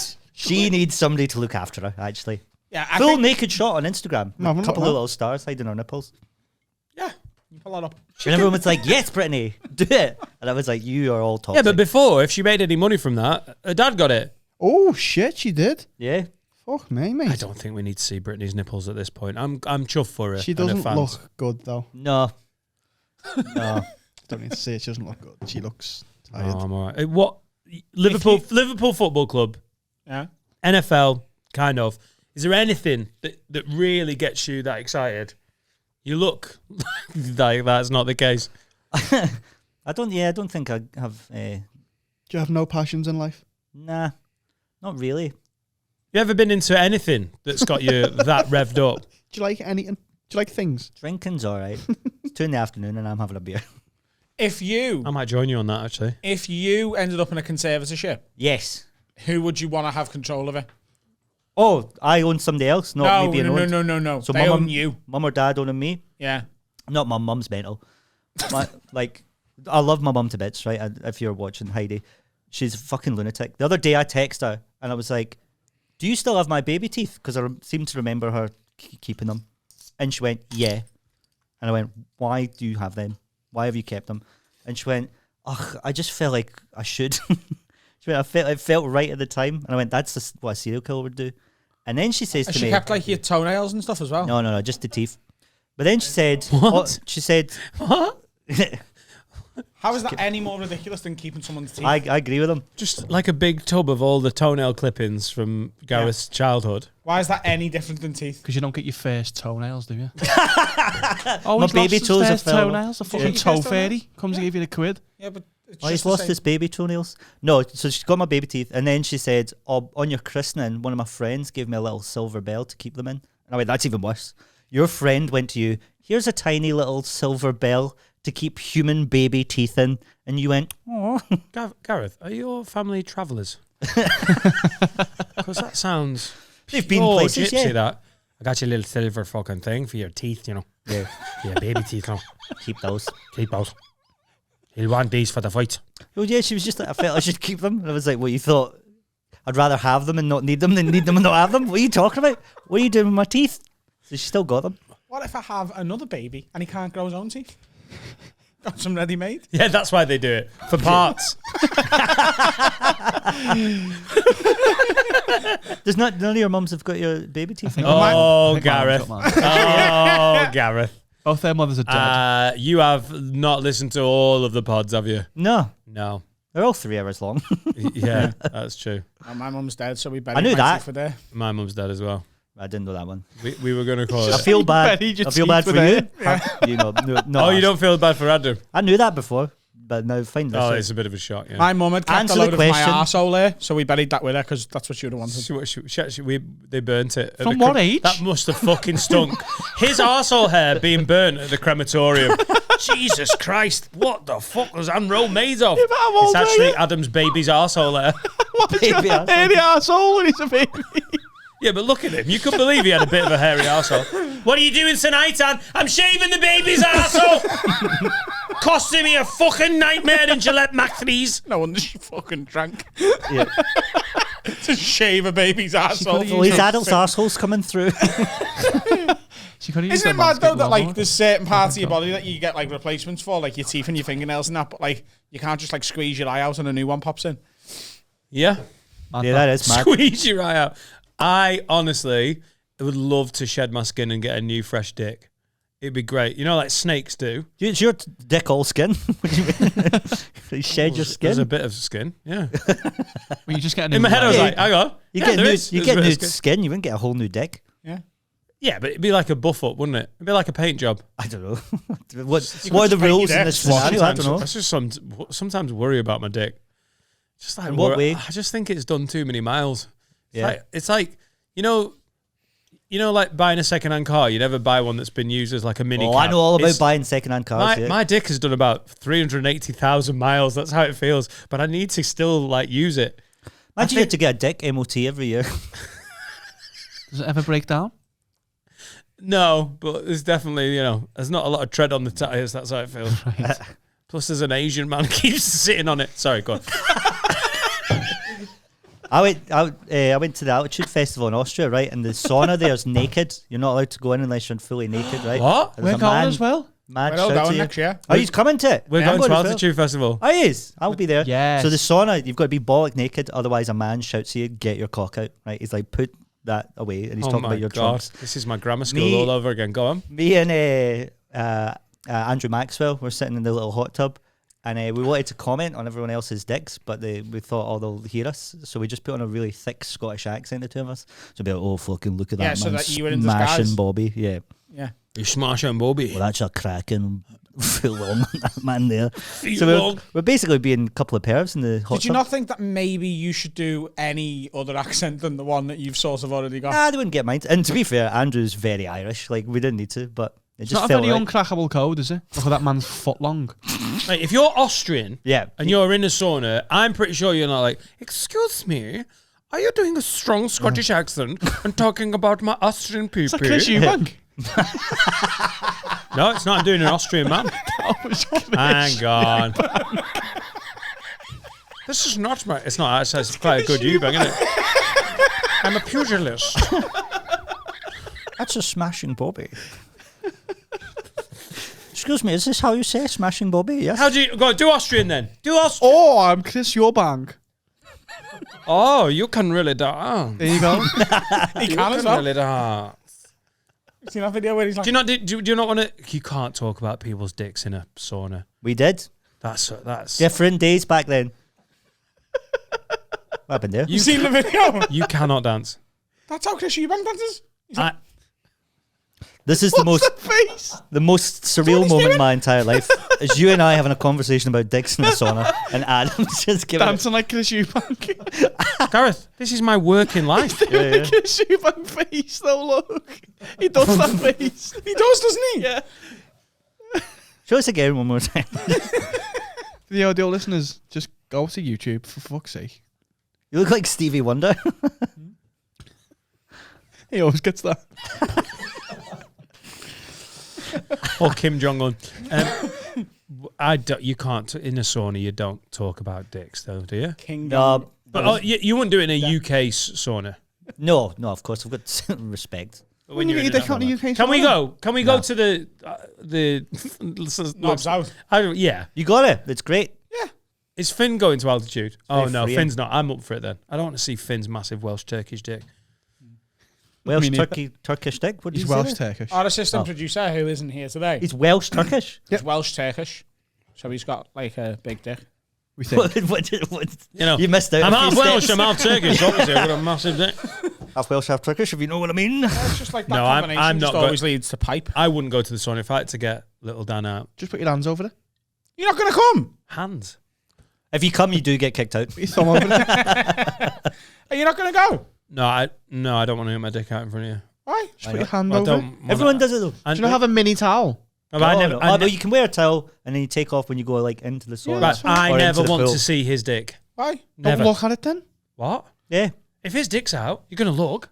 How can you not look? Have you seen his dick? Yeah. What if, Oh. in the meantime, I All right, write just saying, the fine. best one-liner joke of all time, and I give you the feed line, but I just write the punchline on my dick, and I'm like, you've got to look at it, or you'll never know what it is. How small's the writing?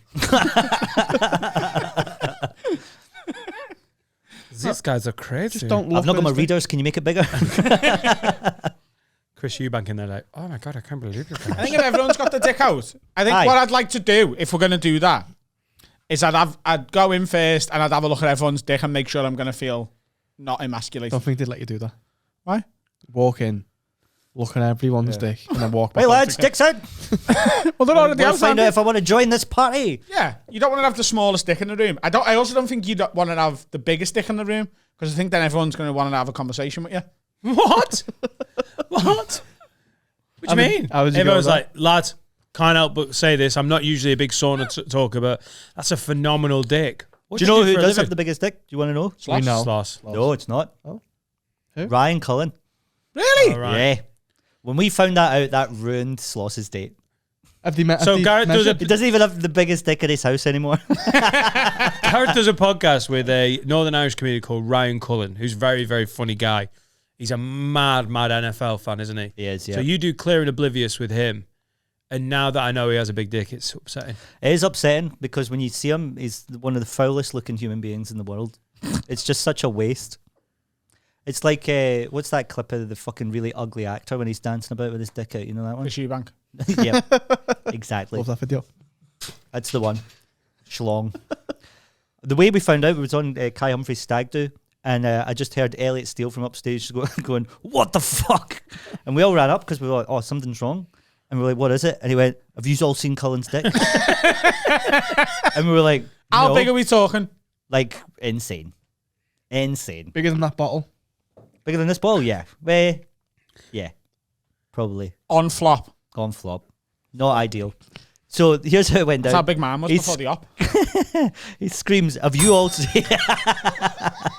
Was it that colour as well? With a tiger label on it. Screams, "Have you seen Cullen's dick?" And everyone goes, "No." And he goes, "Show everyone your dick right now." And he did. Cullen's sitting in his little towel like this, right? Aw. And he's like, "No, I'm not doing it." And he went, "Show everyone their dick." And he went, "No." And then showed us all. And we all went, "Well, that's not on." And no one laughed. Everyone was like, It wasn't "Oh." funny. It was terrifying.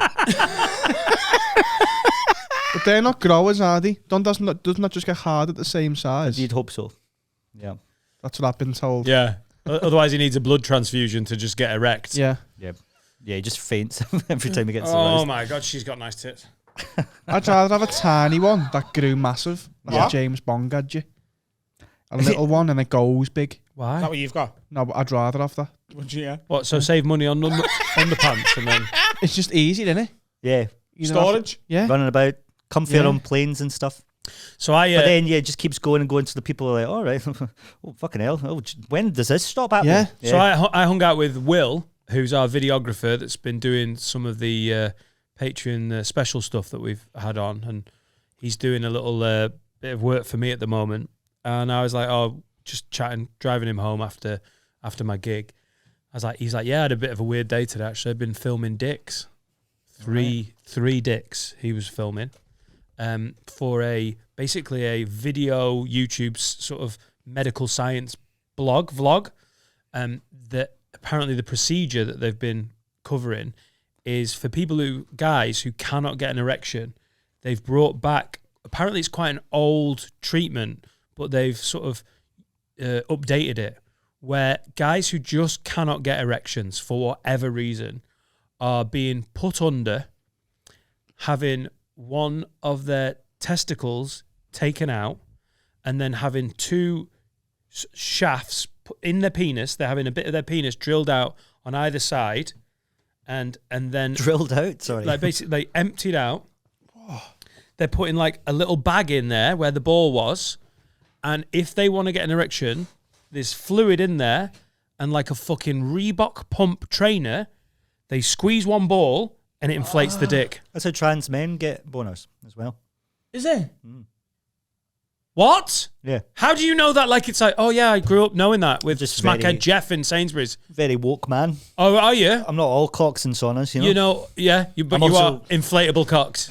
Yeah, I'm also inflatable. I want one.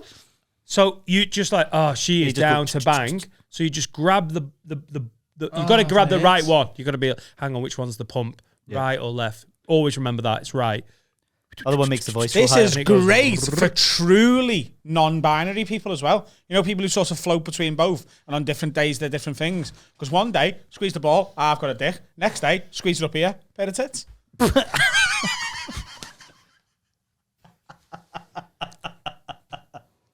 Whatever you feel like today, that's what you are. Apparently, trans people, one ball's up, one ball's out. That's mad. Can I get another 2 beers? Chappelle's off here. I think that's quite good. It's pretty good. Yeah. You should 'Cause have then you could have like a retractable thing as well, where it just changes dick inside out. You got a fanny and pair of tits. There you go. Next day, flatten your chest. Boom, boom, boom, boom, boom, boom, bang. You've turned yourself into a non-binary transformer, haven't you? And even did the little noise. Whoop, whoop, whoop, whoop. Press another button and you become a saloon car. What are you identifying today as? A Ford Mondeo. But like, that's great for them, innit? Because there is people who genuinely, one day they wake up and they're like, I'm a man today. Next day they're a woman. The day after that they're like somewhere in between. Like having the pumps where you can be like, do you know what? Today I'm a woman with massive tits. Tomorrow, seek up. Just be lying there in the morning going, oh, Tuesday. Got to pump it up. Don't you know, pump it up.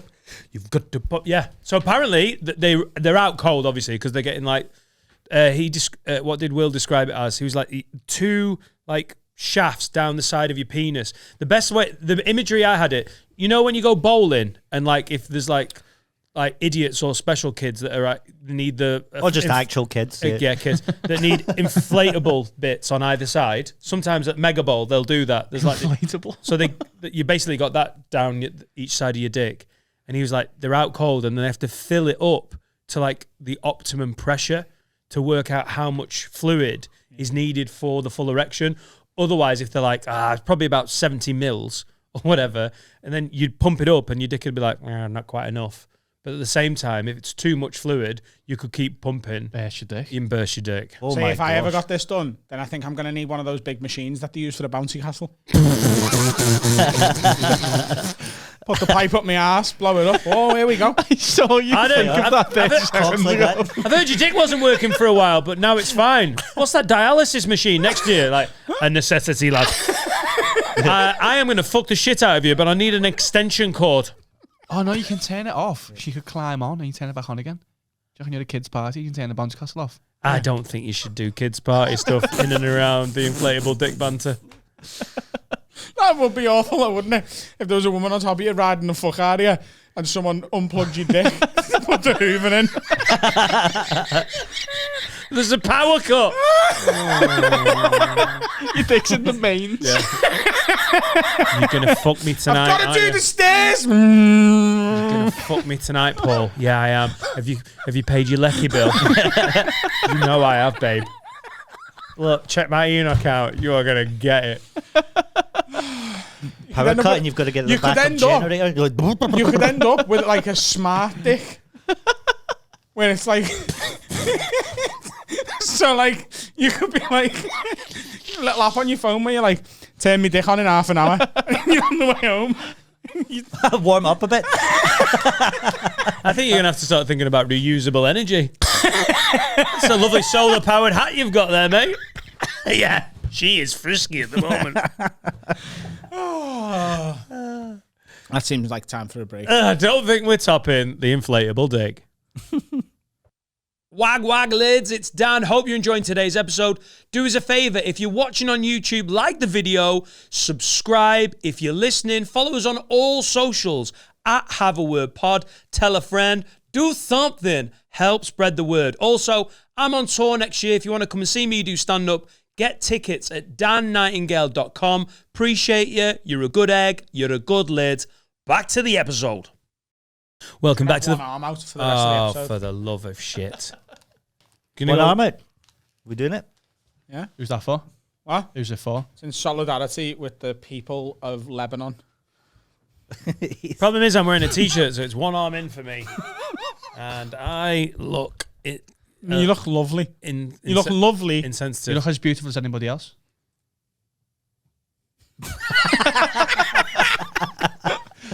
Thanks, mate. Why is the Lebanon thing the arm? What? Are they known as the arms? What? Yep. It's a call to arms to fight for Lebanon. Why do you keep mentioning the Lebanon? What is Lebanon, Adam? It's a country. All right. Yeah. I remember asking my mate once, we were like, you know what bukkake is? And he went, yeah, a motorbike. Bukkake 125cc. Nice. I'm actually learning on a bukkake. Bukkake was designed as a punishment for adulterous women, wasn't it? Really? Yeah. It was. Like when you catch your son smoking a cigarette and you make him smoke loads. There you go. If you love it so much. Where did they do it? On the face. No, I know, but like... Just tapping that in it. Yeah. Come on, you better than that. Arenas? What do you mean? Was it the Village Hall? Yep. The YMCA. Was it the Village Hall? Right, we're having a meeting. I think they did it in like Tokyo's version of Times Square. Shibuya Crossing. It started in Japan. It's called Shibuya Crossing. You know why? I can't know that because he spent time in Japan. Fuck off, Carl. Giving you the facts. Jack Sharp says, hi, Lids. I've got a question for you. What's the best thing you've spent your money on and the most stupid thing you've spent your money on? Love the podcast. Dishwasher. A dishwasher? Really? And I haven't As got somebody one that doesn't have a dishwasher, I believe you. Right. So when I was with my ex-girlfriend, we had a dishwasher. When she left, she fucking took it with her. And I'm so shit at remembering to fucking do stuff, I've forgot to replace it. Still, a year later. Right. But, so now you've employed someone to wash dishes for you. no, I have a cleaner every now and then. She does dishes. So if there's too many and I can't be asked, I'll go do them, yeah. On top Do of them, the yeah. house.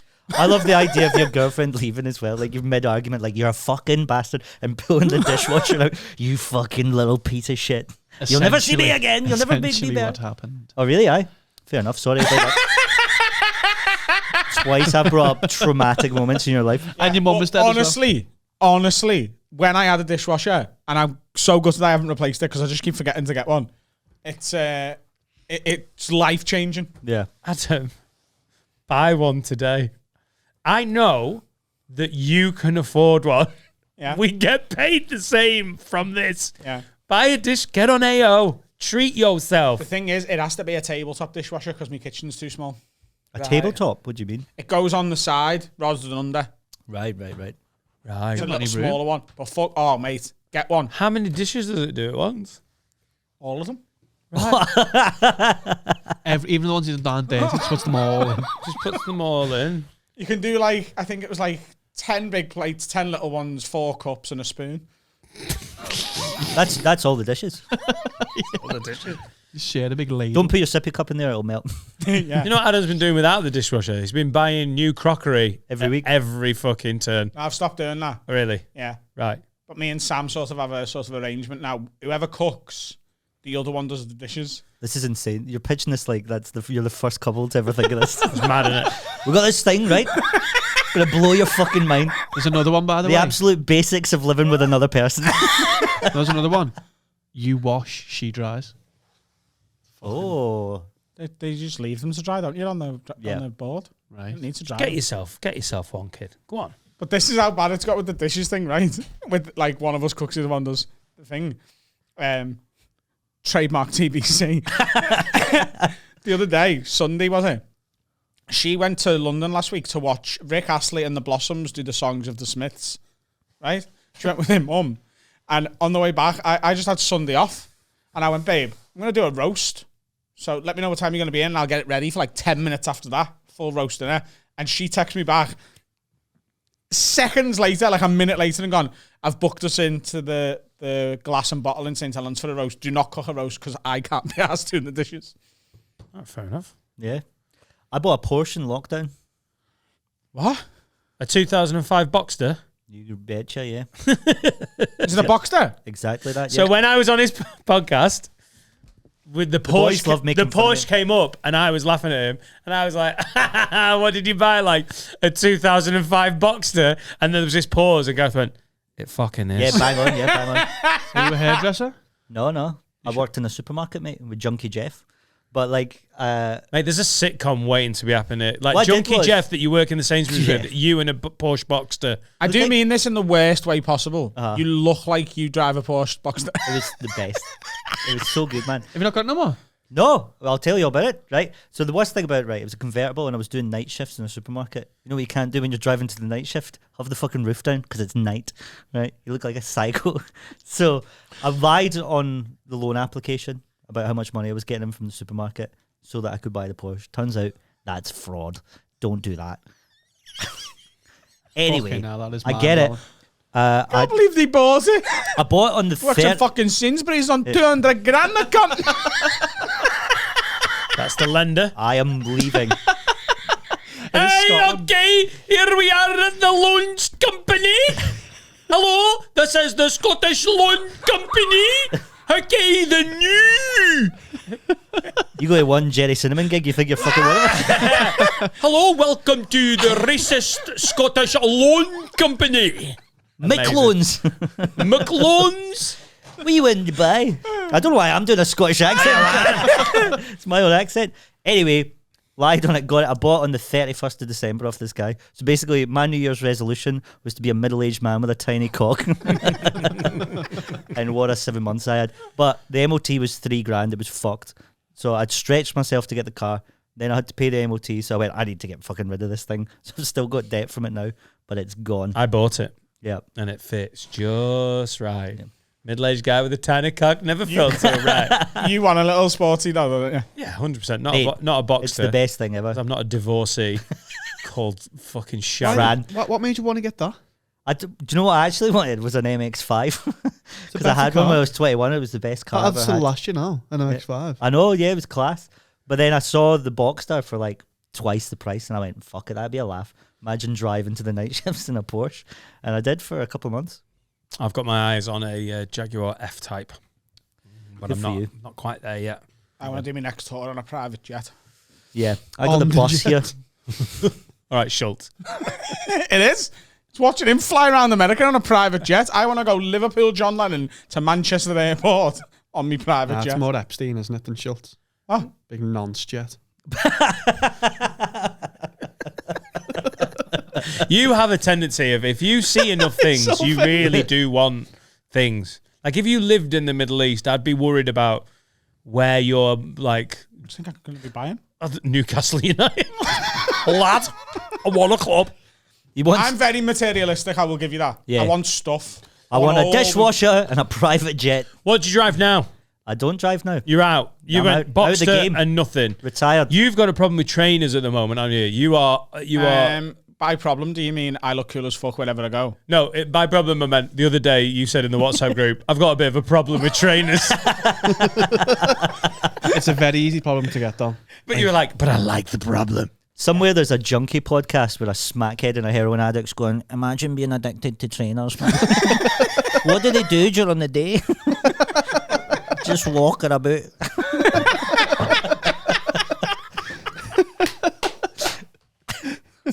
Literally, yeah. That's what he does. Yeah, Welcome to Have a Gram. I've developed a love for Nikes. Right. Nikes. Right. Why are you saying it? Dunks. Did he make Have you developed a problem saying the name of the company as well? Nikes. Nikes.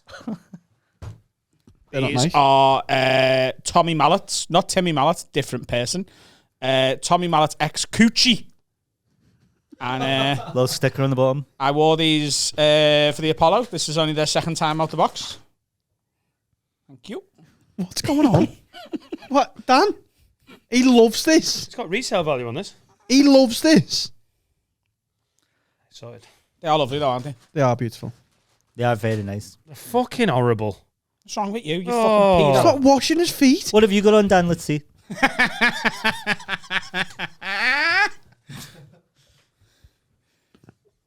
Oh, yeah. Called Adidas.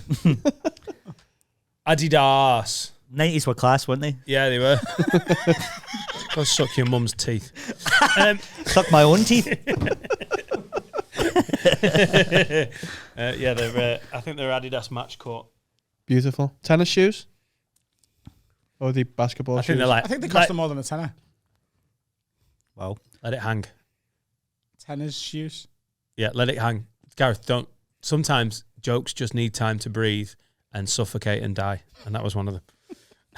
Breathe, suffocate, and die in that order. You wear a tenner? Have you seen those Lidl shoes? Yeah. Is it Lidl or Aldi? Little. What? There's You know they're trainers expensive? kicking about- Yeah. There's Lidl trainers. You'll be fucking and rocking them the next. No. Little dick. When your career goes real shit, What's happening? be wearing the little Lidl Lidl trainers. released their own shoes. And because they're so shit, they've become hypebeast good. Oh right. Yeah. They're ironically Yeah. like ironic kicks. Exactly. They look like shit. This is the problem I have with like hyped up trainees. Some of them look like shit and they're just expensive because people are like, oh, well, you know, I want my feet to look like shit. I'd rather have a pair that no one wants that are fucking lovely than a pair of Lidl shoes, personally. Fair enough. What's the most you spent on a pair of trainers? 300 quid. Yep, I'm out. I'm out. Nike Dunk SB Parad. Paras. Right. And it was What's too your- much and I shouldn't have done it. But I did. 110 I'm glad it maybe? happened. Have you worn them? You worn them? Yeah. Yeah. I won them here a couple of weeks ago and you were like, meh, No, I wasn't. They were nice. I wanted to know why they were 300 quid. because no one else has got them. Exclusivity. Yeah. What's your now you've done with the Boxster? What's the thing that you're a bit lavish with? Genuinely, fuck all. Nothing. You got no vices Nothing. at the and minute. no passions. I mean, fucking obviously, drinking. cocaine. It's bloody Moorish, innit? Let's face it. It's a hell of a drug. Oh my God. Get it? Yum, yum, yum. Yes, please. I'll have some more. It's great. And I do it too much. It gets to the point where I have 4 beers and I'm like, oh, you know, it tastes good on my little nostrils right now. It's bad. But other than that, no, clean living, mate. Definitely. I sort of wish you'd got into it, you know. What, coke? Yeah. It's never appealed to me. I'm getting done with it now. Yeah? Oh, yeah. Too old. You can get into How it. old now. are you? How old are you? 32. Yeah, too old. Oh, yeah. Fucking 3 years above us. Ooh, old man. Yeah, it is, yeah. You're going to replace the it with problem something is, else. the problem is, like, you can't do... Oh, it tastes good on my little nostrils. Yeah. It's like the cocaine version of old school. Oh, it just feels so good when it touches your I nostrils. like to not feel anything. Numbness. My mate went to the dentist the other day and he's done so much coke that the Novocaine didn't work when they were injecting him. And the dentist was like telling the nurses to leave and they left and he was like, do you do cocaine? And the guy was like, yeah. And he went, okay, I'm not legally allowed to give you any more injections, but here you go. Give him another one. Pulled his teeth out. That would give me a panic attack. Well, straight away, that's why I went, right, I need to fucking lay off this shit. Have you got a bit of the fear about it? No, not really. Like, I don't earn enough to have the fear about it, you know? Doing it once every 2 months is fine, Yeah. Yeah. Yeah. I think. It's when it's more than that, though. That's the issue, isn't it? Yeah. I definitely had that down, the once every 2 months. And then it's, and it's like, hang on. This timeline has changed. Yeah. Nah, no vices at the minute until life goes back to normal. Video games, I guess. I keep buying You've got a them. Twitch channel as well. Yeah. What is it? Oh, what you play? It's scary games. I do horror games. The problem is I fucking hate them. That's the best thing. If you like can't playing them, hack that'd be it. boring as fuck. I wouldn't can't hack it at all. And like Resident Evil. I've played 2 of those, yeah. Yeah. Fucked up. It's got one called Escape from the Staff Toilet. with Jeff. A dog. Yeah. Like, it's horrible. Because like I sit there and like people can like interact with the stream. I quite like that. So they're interacting live so they can do stuff. Like they can turn off all the lights in my room. And I've got a little night vision camera. So it's like fucking... How did you do that? I just bought a little night vision camera. No, how do they control your lights? They press a button on the stream and it turns off. They've got to earn points to do it though. That is sick. I love that. Yeah.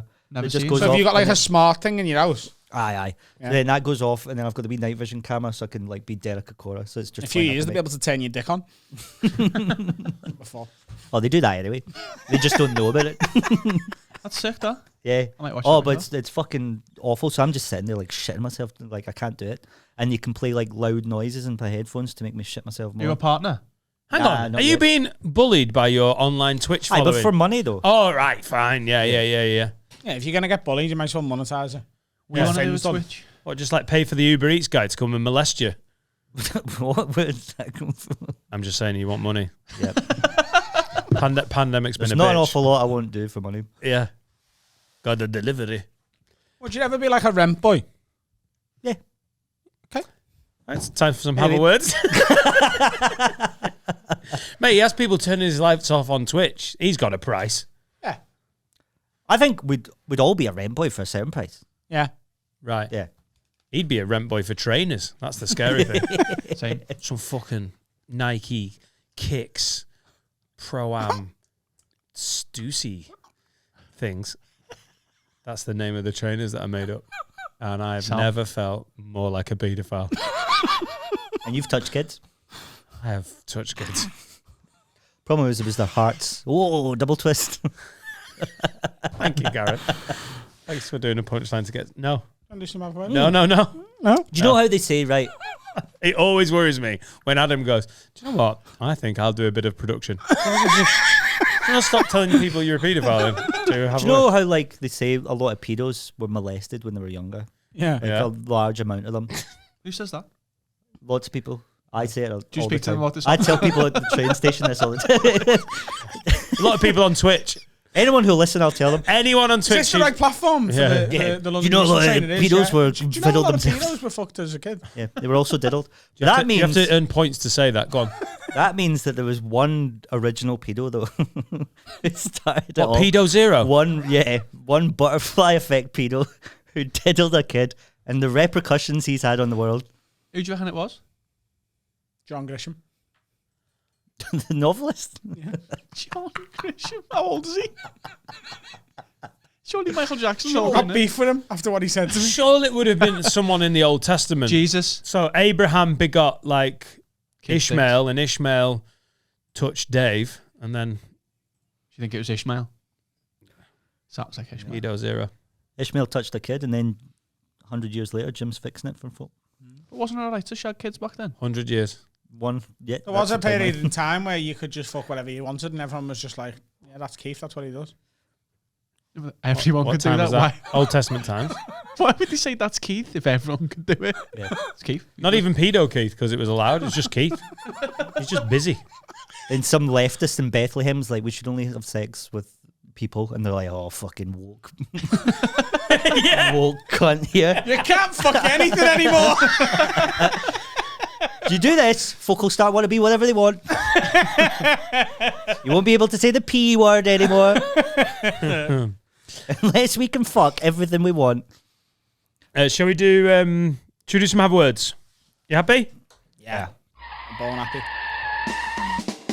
It's time to have a word with Dan. So you know the score, Gareth, you know? I do know the score. I mean, you didn't know my mum was dead, but you know the score. Yep. Agony aunts solving people's problems, people whinging. Do you know how our mums died?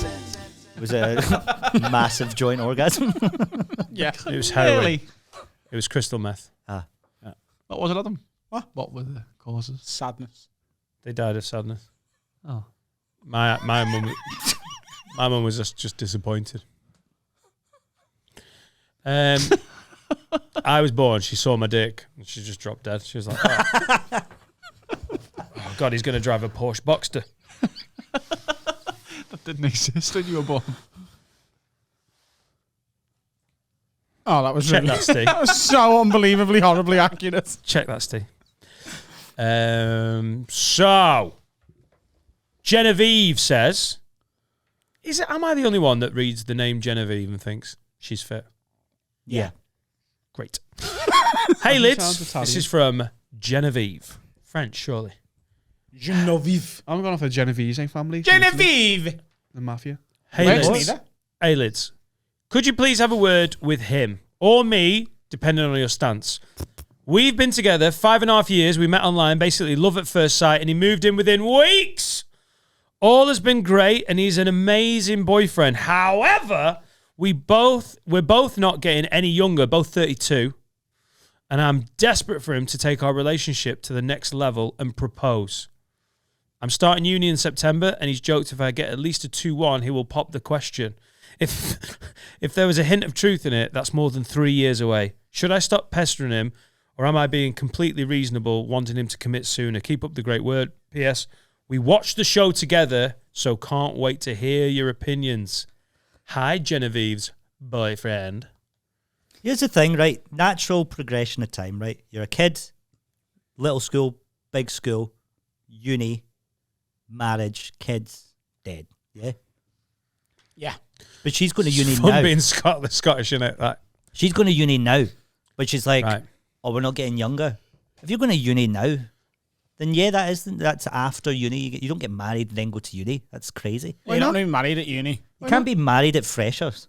Yeah, but you can if you're 32 and you're doing an adult learning Here's thing. what's happened here. I'm 32. I've been with my girlfriend for 10 years and we are not engaged. Yeah, same. I mean, Does mine she 11 want years. to be engaged, though? Oh, God, yeah. Oh, see, mine doesn't. The pressure on me right now is unbelievable. Yeah, you're getting to... yeah. I think, like, this is... I agree with Gareth. I think if you're going to uni, you should wait till you graduate. What if she was going to uni at 42? What's gone wrong with this woman? What's wrong with You're that? allowed You to can go back to uni. You can go to uni 15 times. I think we're getting a little bit hung up on uni here, aren't we? You can't get married while you're in uni. She's not 19. You're getting really weirdly defensive about this. So I'm thinking of going back to Yeah, uni. that's what it feels like. What you want to study, Dan? Dancing. Oh, honestly, me and Adam would pay Guys, for that. I've got something to tell you. It's pretty big. I'm doing a performing arts degree at How the old were you when University you- of Wigan. How old were you when you got married? We've been married 5 years, so I was 35. Oh, well, then, yeah, what's her problem? Yeah. I think she should wait till she's graduated uni. I think the progression of life, I agree with that. Why has everyone got a big fucking like book of what to do? Do whatever you fucking want. I Whenever don't have a you want. book. Sorry, I don't have a book. No? Oh, No, but you you've must got get married Gareth, after. Fuck off. You've got your book out, haven't you? When you should get married. The timeline of life. By The Gareth Waugh. timeline of like you're born and you get pubes, and then you finger a girl. Then and there's a pandemic she and you buy a fingers Porsche. You. Yeah. bollocks. Do whatever you want whenever you want. Get married Agreed, at 60. yes. Go back to uni at 80 if you want. Fuck off. But don't Sorry. pressure other people into doing things they don't want to. Yeah, yeah. Imagine if for every have a word, Carl, who was grumpy, answered the have a words like that. Just fuck off. Stop emailing us. Fucking hell. Building survey, cunt. If she wants to get married that badly, she should propose. Genevieve, I don't. The one thing I'll give you is you've become a bit of a cliche, haven't you? Like I don't. It's like, oh, we've been together so long. When will he commit? Like, how are you not just having these conversations? Why don't you just threaten him? Grow a pair of balls next to your vanity and go, mate, if you don't marry me, I will fuck off. Why? What? Why would you fuck off? Because it's what she wants. Like, to no, it doesn't work like that. You're seeing it as a 29-year-old lad, right? Some women want more commitment than like, yeah, well, I'm banging you. Why is that not enough? Like, she wants commitment. If it's important enough, pay him. If he's a great boyfriend and you genuinely love him to bits, it's not. Carl's right. It's not massively important when you get a piece of paper telling everyone that you're married. But if it is important, But then it's obviously not threaten him. important to him because he's not asked yet, right? But he gets that it's important to her, so he's be like, oh, whatever. If you get a 2-1, I'll reward you. He's not asked. So here's what I think. She's got to do something for him. Yep. Yeah. Right. What's she gonna do? Redecorate the bathroom. Let him fuck her in the ass. Was that the first one was a euphemism? No. No. Oh, right. Yeah. I don't think either of them are that. Let him hang a framed picture of his family in the living room. What did Right. What's wrong with that? I think she might give up all of those. She wants to get married, doesn't she? Exactly. What was He's it? like, right, okay, but as long as I get to put a full frame portrait of my family, and she's like, never! I will stay single and unmarried rather than look at your god-awful, fucking ugly, not beautiful like me because I'm called Genevieve family. Dan, did you want to get married? No. I wanted to meet someone who was beautiful and sound and made me happy. And when I met her, if she'd have gone, I think marriage is a big fat load of bollocks, I'd have gone, nice one, let's not do that then. If she'd have gone, I need to get married quick as fuck. No, because marriage is not a hugely important institution to me. Being with someone who is a brilliant partner that I love is more important. So honestly, if Laura had stated the preference... Her happiness is more important than you caring about marriage. No, it's my happiness, isn't it? Yeah, but I'm saying... I just want her. Yeah, exactly. What she then is into. So it's different with kids. So if I'd have met her and she'd have gone, look, never want kids, I'd have been like, pretty early on, like, that's not going to work for me because I wanted to be a dad.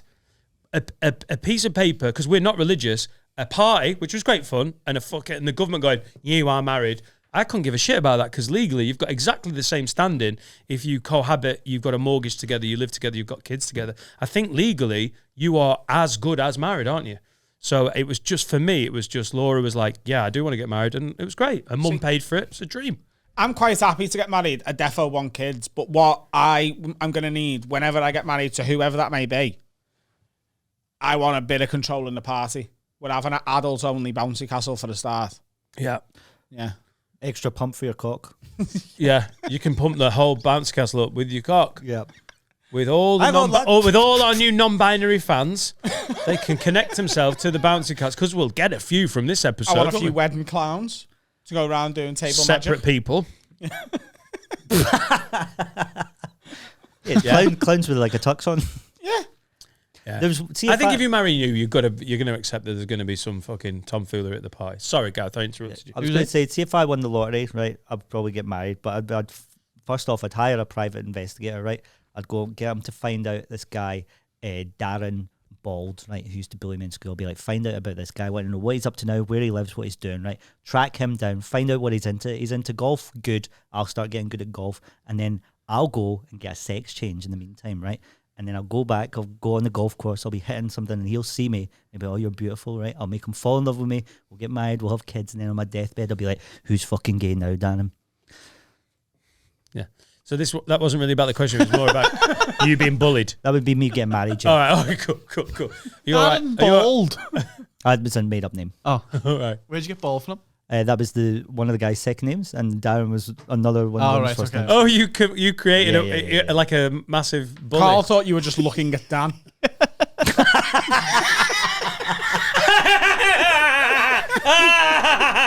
Bunch of fucking pricks.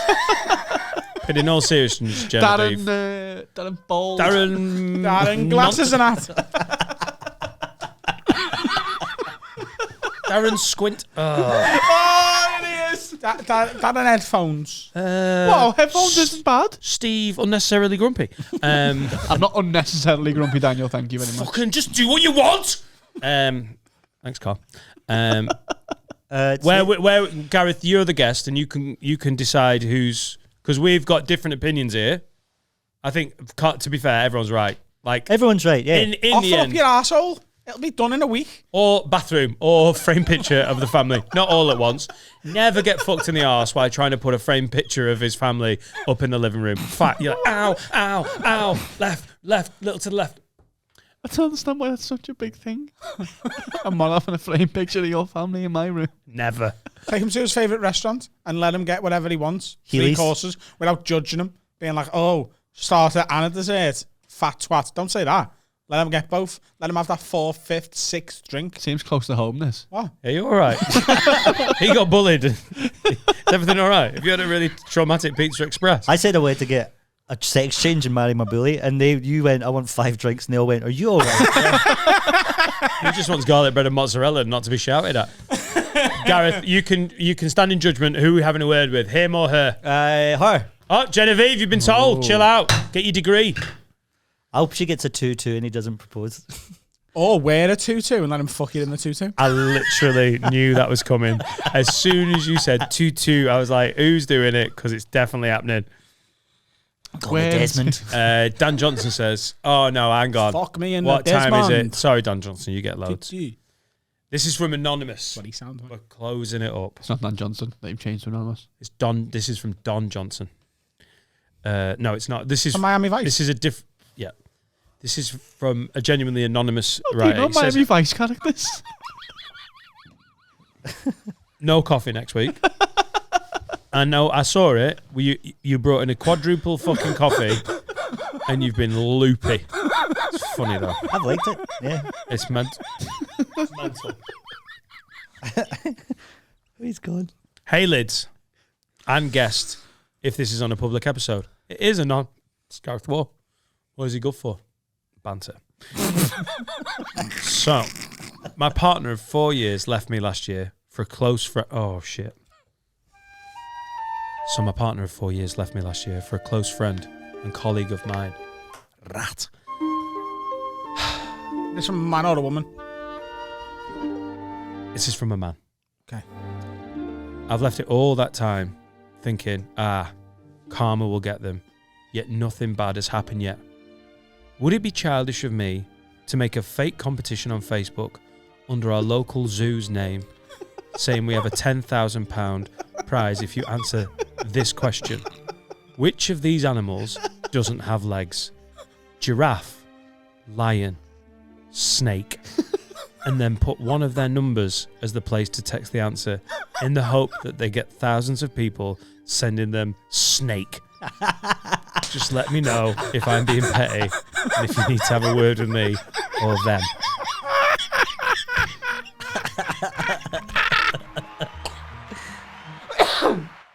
Very good. That's class, that. Very good. Phenomenal. I think you should do it because what we've just started doing, Gary. Might want to make it less obvious, though. Right. Everyone knows snakes don't have legs.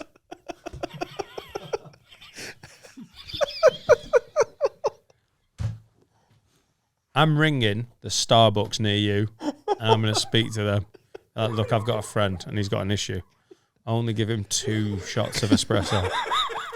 How will we tell it's him? He'll have a different set of trainers on every visit. Yeah, you'll know it's him. He's wearing £400 webs. Change it to slug. I'll do it. Slug. So, I think you should do it. Is anyone else thinking there from Chester? What? Because of the zoo. Yeah.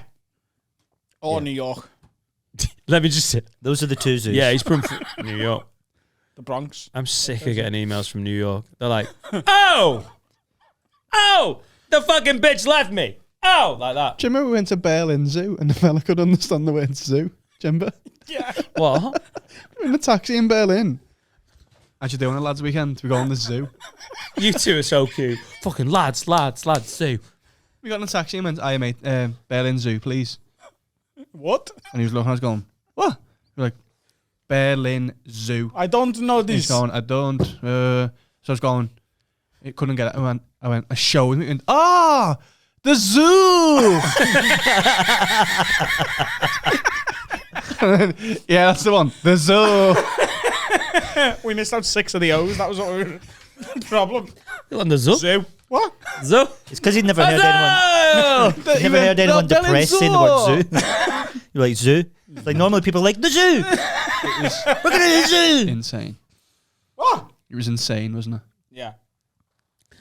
When me and Danny Mac went to... I want to take the piss out of you for going to the zoo.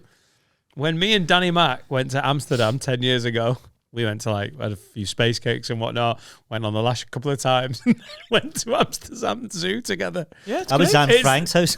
You know, you get a bit yeah, we did it. Boring. And then you just get a bit a bit bored of drinking. Should we go to the zoo?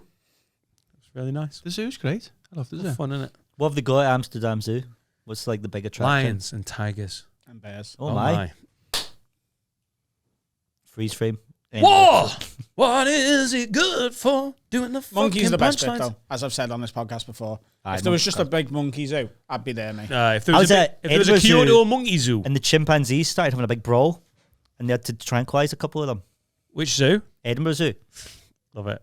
They've fucking lost their mind, and Why kids would were they like tranquilise that? screaming Just sell tickets to it. because like they're I was like, this is the best. This the perfect zoo visit for me. Like the old firm.